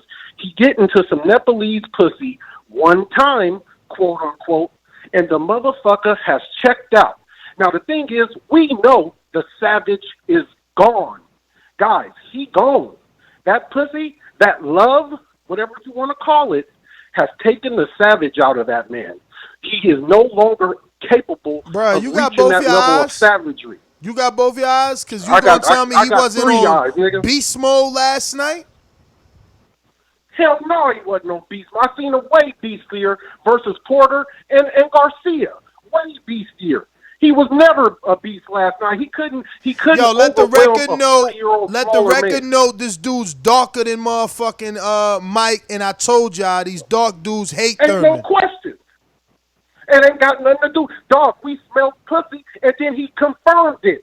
This nigga, where the dog at? We want dog in you. Where the dog? It's gone. Oh, when the dog he was ain't there, had we dog. loved him. Hey, yo, But when damn, we smelled JP. that pussy, Yo, that's sad, man. You showing you ain't a real boxing where the fan. dog at? You gonna tell me he ain't had dog when he took a Manny Pacquiao body shot? Didn't go down. He ain't take a knee. Manny He ain't Pacquiao take not a even knee. known for body shots, You know man. what? I'm He good, not man. even known I'm for good. body I'm shots. good. I'm good. You Got win. his ass whooped. You've been riding on the Keith train for a long time. That motherfucker is unloading at a world pace right now. That train is over now. Your guy lost to a small 40-year-old dude. You don't see a welterweight beat another The only welterweight 8 division 10 years champion in the fucking world. The only 8 division 9 belt champion. Get your weird ass out of here. 10 years in the welterweight, 10 years difference in the welterweight division is a lifetime. Bruh, Manny Pacquiao is from name 2 another generations fighter ago. that didn't or that isn't a first ballot Hall of Famer that did as good as Keith. Go ahead. You can't. You had all show to Against fucking Pacquiao? against Pac. No, Oh, against my big toe. he's Of course, done against now. Pacquiao. His savage Too is late. gone. He ain't got Too no late. savage left. He You got a the hater, pussy. man. You a hater. We good. We good. Thank you, Earl Spence. Thurman tough as fuck. A lot of guys would have dropped off that body shot Pac-Man hit him with. But nah. You know, now it's going to be okay because now Earl tweeted it. So now it's going to be okay for all you dark dudes to say that Thurman's tough now. Look, he gave y'all permission. Punks. Damn shame. Hating on my man like that. Talk to me, AJ. What's up, man? How y'all doing, man? It got you hot already. I see. I'm gonna change this conversation up, man. I finally fucking seen the fight on motherfucking Dillian Whyte and Oscar Rivas and shit. And after seeing that, and then after seeing some shit on the tube of motherfucking Dillian Whyte over here, happy-go-lucky that he actually supposedly he the real contender now. That man about to get fucking put to sleep by motherfucking Wilder.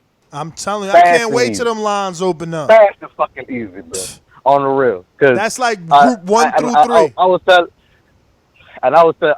the shorty on the tube that she was trying to get on me on some shit Oscar Rivas a better fundamental fighter, it's a better technical fighter. I'm like, that motherfucker ain't known for the motherfucking hands. He known for fucking having the skill. And if you're telling me that this motherfucker with little to no fucking, well, I'm not gonna say little to no, but he ain't known for having them motherfucking bricks in his motherfucking gloves. If this motherfucker put Dillian Whyte down, what the fuck you think Wilder gonna do? Come on now.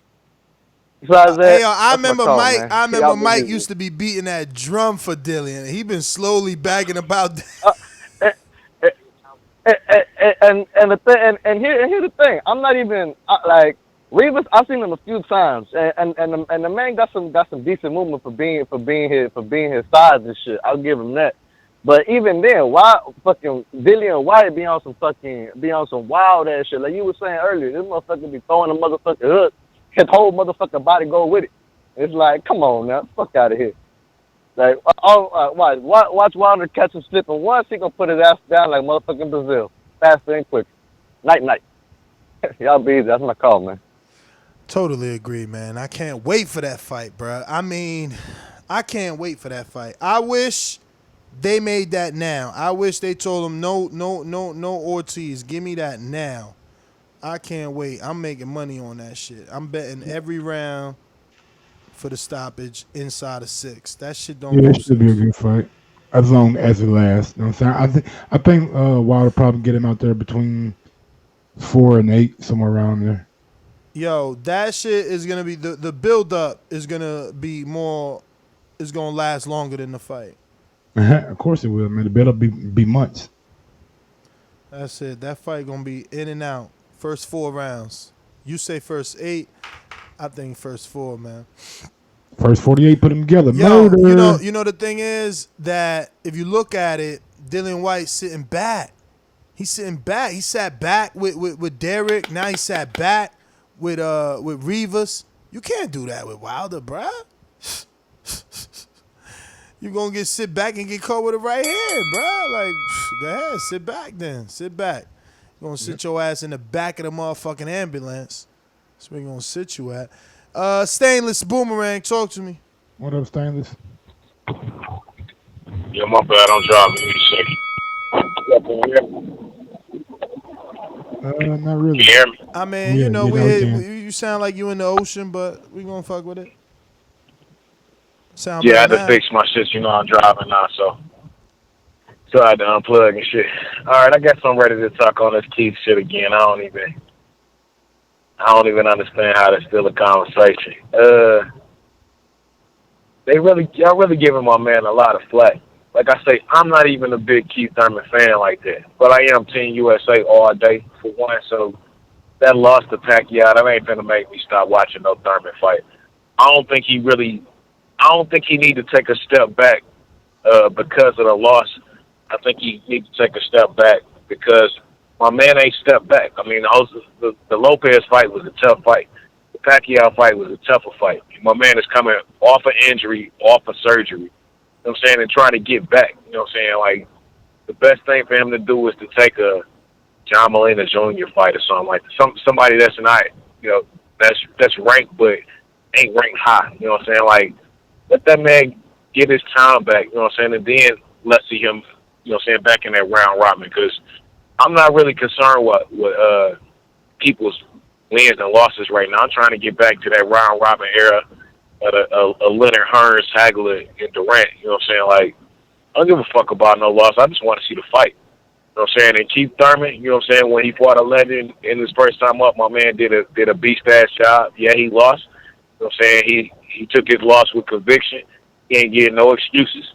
And personally, I thought he gave a splendid performance, man, in a loss. You know what I'm saying? Like, you know, some of them people, you know, there's some of them fights where you see them lose, but the way they lose, it just, they gain you as a fan. That's what Keith Thurman did for me. You know what I'm saying? So, big ups to one time. Thanks for giving a good ass pay-per-view fight last night with Manny Pacquiao. You know what I'm saying? And thanks for actually giving a build up to the fight, because Pac-Man was just sitting there smiling. Hey, Stainless. And, you know what I'm saying? Thurman kind of sold that fight. What up?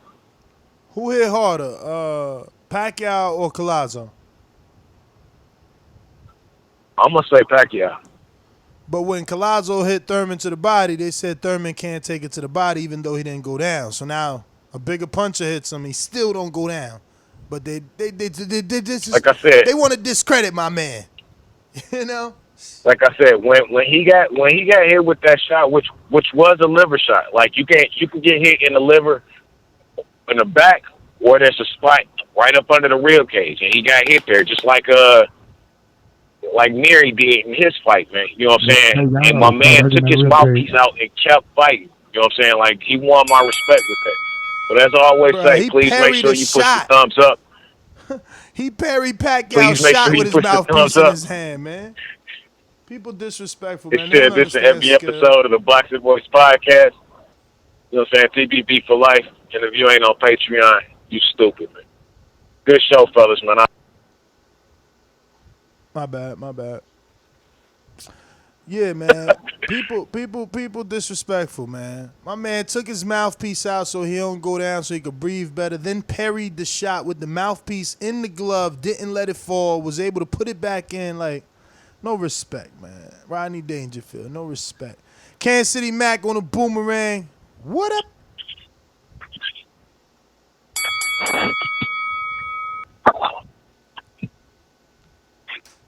Kansas City, you good? You using your boomerang or what? Yeah, man, I'm good. I ain't even mean to boomerang, but I'm going to go ahead and take it. Hey, Thurman did what he was supposed to do. And that's all he can give. Hopefully he get a rematch, but I don't think he will. Mayweather's not going to come out of retirement. And Pac-Man, he needed to go ahead and sit down because you know he's not going to see it. Or Crawford. We'll see, though. Time will tell. I'm out. Have a good night. Kansas City Mac, man. Thanks for calling in. All I know is, man, after watching Thurman take that body shot from Pacquiao, I know he could take Errol body shots, man. Great body shots, man. Okay, good. Huh? Good. I'm glad he could take a body shot. No, I'm talking about I know he'll be able to take Errol body shots when he fight him. Okay, man. That's your interpretation. We'll see. Yeah, man. That's GTO, Instagram, and Twitter. Bitter Mike. I don't know why he's bitter, but you know. Gross1911 on IG and Gross2212 on Twitter. Never bitter, just always, know what I'm saying? Got the right horse in the race. Big ups to my guy, Anthony Yard, man, taking on Kovalev for his first world title. Lions in the camp, put his ass down. Bud Crawford, shout out to you.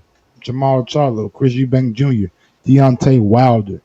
Man, all my favorite fighters out there, man. Reaches progress. You know what I'm saying? Oh, big fight this weekend were Hooker and Ramirez, man. Devin Haney, Teofimo Lopez. I mean, Shakur Stevenson. You know what I'm saying? Tank Davis back in action on the 27th this weekend also. So, a lot of good fights this coming up weekend, man. And we'll be back with another one tomorrow morning. Yes, sir. Untitled, 5 p.m. Patreon.com/ThaBoxingVoice. You can catch me on Instagram and Twitter at NessGTO. Peace.